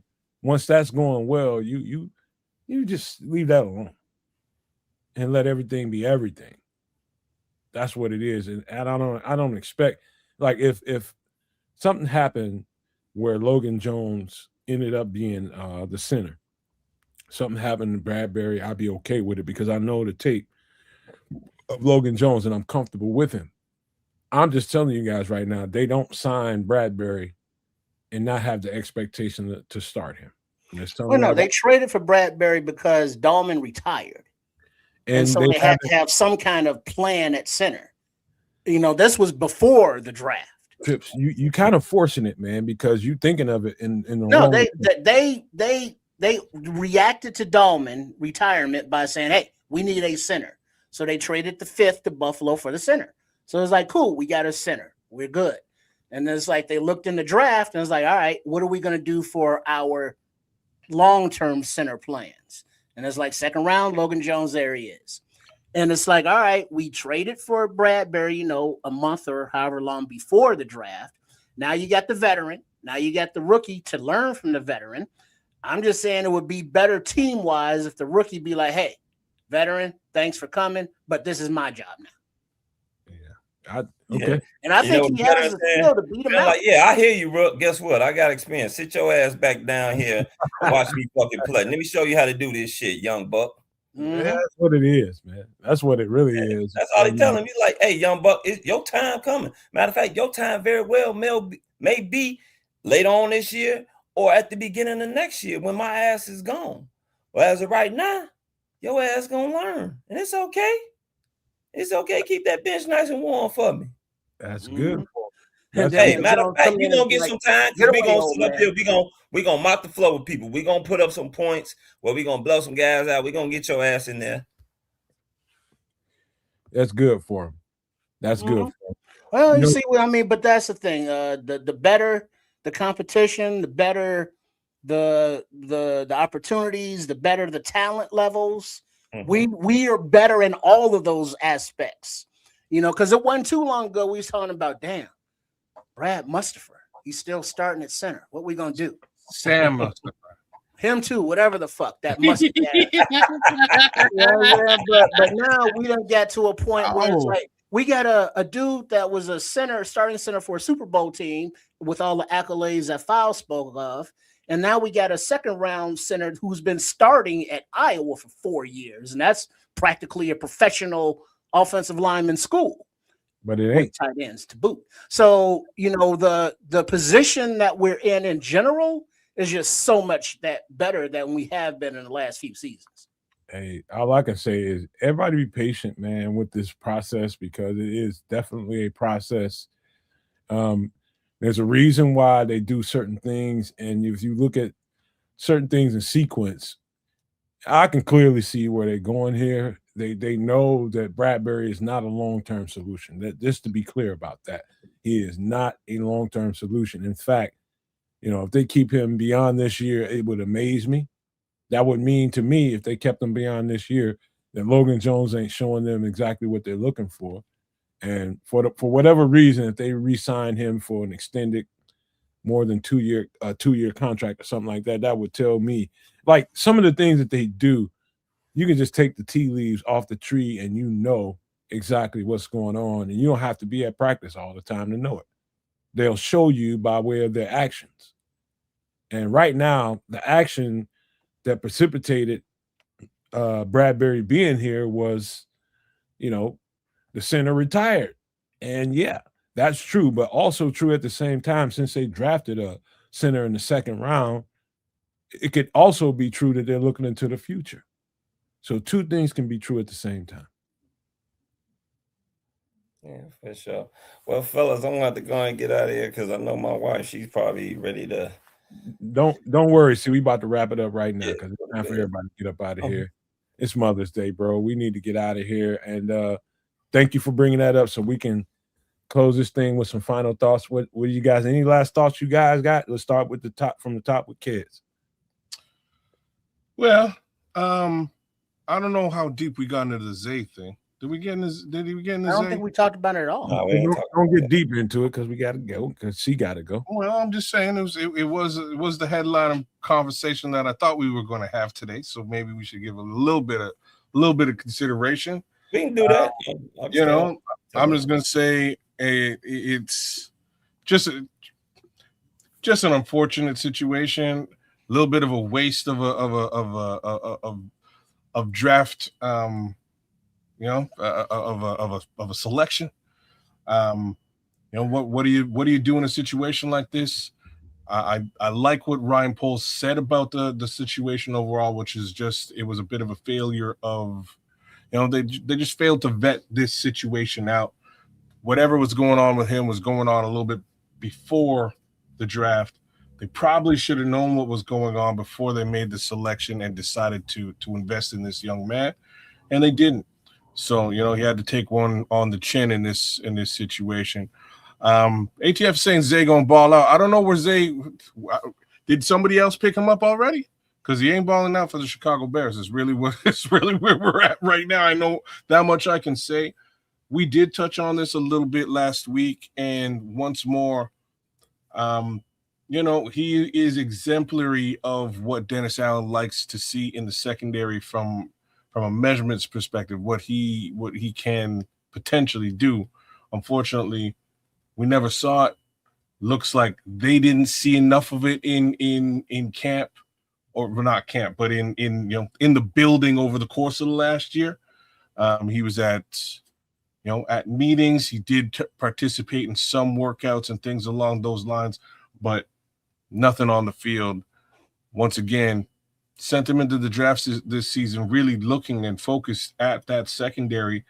One more time, knowing Al Harris is a wizard, knowing Dennis Allen has so much of a focus on that secondary. Not a good situation for Zay Jones, man. Zah Frazier, sorry. All that being said, just want to sort of give the kid a shout out. Big ups to you. Do what you need to do to get back and get seen. And hopefully your future is brighter after all this, but unfortunately it's not with the Chicago Bears. Yeah, he's a 5th round pick, so it wasn't like a 1st, 2nd rounder. So whatever. Sure. Sadly, we don't know what the situation is. We just kind of assume it's a mental health thing or outside the field thing because he was doing physical shit at Hallis Hall. They gave him a year. It's like whatever you're dealing with, all right, deal with it. You're still in Hallis Hall, you're still participating, woo. But the day before, the rookie camp, it was like, yeah, you can't go, well, you got to go. We're not running a daycare center, a self-help center, in Hallis Hall. If you can't get on the field, after this much time, good luck with that someplace else. And we got to keep it moving. And, hope the kid, works out whatever it is he needs to work out. And, do I hope that he balls out someplace? No, because we drafted him. He should be balling here if he's going to ball out. If he can't play, he can't play. I hope he balls wherever he goes, if he goes anywhere. Hey, I don't want to see him all of a sudden, I'm healthy now, mentally or physically, whatever the situation is. Now I'm going to be all pro player over here. No, fuck that. Let's be we drafted your ass. You faked out on us. Fuck that. You retired. Let's be human, man. Come on now. That is. Damn, man. See, what's your last thoughts, man, before we get out of here? I was looking forward to seeing Zah Frazier play this year. McFack knows what he heard the same. Sorry, C, but he heard the same rumor. I'm not gonna, but he heard the same rumor. Yeah, I sent you a message, Kaz, on X. Oh, did you? Don't worry about it. Oh, I must have missed that. I'm pulling it up right now. Go ahead, pal. My bad. Sorry. Yeah, I was looking forward to seeing Zah Frazier play because he reminded me of someone else from that school that went in the first or second round, and Tariq Woolen that was over there at Seattle. They both went to the same school, very similar as far as build. I think Zah Frazier was faster. Well, he might have been slightly slower. I don't know. Both of them ran good 40 times and were long, at least 6'3". I was looking very forward to watching him play this year. You could tell that this, whatever occurred where he got cut, was not because of what he could do on the football field. There seems like that was either something personal that was happening, because I mean, I don't care what he was doing in the off season. You didn't even get a chance to go out there and put on your cleats and show them what you got, you know. So obviously this had to be something personal. As Tripp said, I heard it was something about maybe someone, possibly a female girlfriend or somebody dying or something like that. He had some type of emotional breakdown over that. And we know mental health is a real issue. Mental health awareness is something that a lot of people need to actually pay attention to, because it is very real. And that might be the cause of the young man, because nobody's picked him up. And trust me, in these NFL circles, they talk. These coaches talk. These scouts talk. These what they call it, the agents. All these guys, they talk. These NFL circles talk, and he hasn't been picked up yet. So I'm just wishing the young man, I hope he gets the help that he needs. Good luck. And God bless him. And best to him.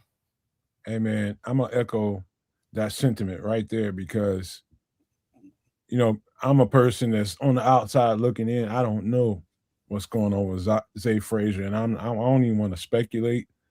I want to say this to him in particular. You know, even though it didn't work out for Chicago, given your circumstances, and I'm just, if you ever was to watch this podcast and you want to hear some encouragement, I'm giving it to you right now. Keep grinding. Just keep grinding, and your dreams will come true. You're a hell of an athlete. Can't nobody take none of that away from you. You might be in a hell of a situation right now that your pro career could be on the line, but you just keep sticking your nose right in there where it belongs and keep doing what you need to do for yourself and whoever you love, man. But do it more importantly for yourself, man. And get back to where you need to be. It didn't work out for the Chicago Bears, and I can accept that. You know, they had to do what they had to do, but as an athlete, man, you just maintain yourself and you keep working, and you're gonna get where you need to be at. It didn't happen exactly the way it was supposed to be, the way you expected it right away, but you just keep working, man. It's gonna happen, man. That's just the way life works. The universe works in mysterious ways, man. You just keep on working, and you'll get to where you need to be, man. And I just wanted to say, I appreciate you for being a Bear as long as you was, even though you didn't give we expected a lot from you, but that's okay too, man. You know, things happen. You're a young man, and there's a lot of things in front of you, man. So take it as a bump in the road and keep on grinding, man. So I wanted to say that before I say these last words. Thank you guys for being here also. And you guys, thank you so much, Slimbo Boogie, for the super chats, and everybody else that gave a super chat. And we really needed it right now, man. Y'all have no idea. So keep that coming, man. Big ups, Go Blue, man. Big up, Go Blue. Yes. Go Blue. Yes, sir. Yes. And I just want to leave you guys with these famous words. Keep up the energy. And I want to leave you with this: love, peace, and hair grease, y'all.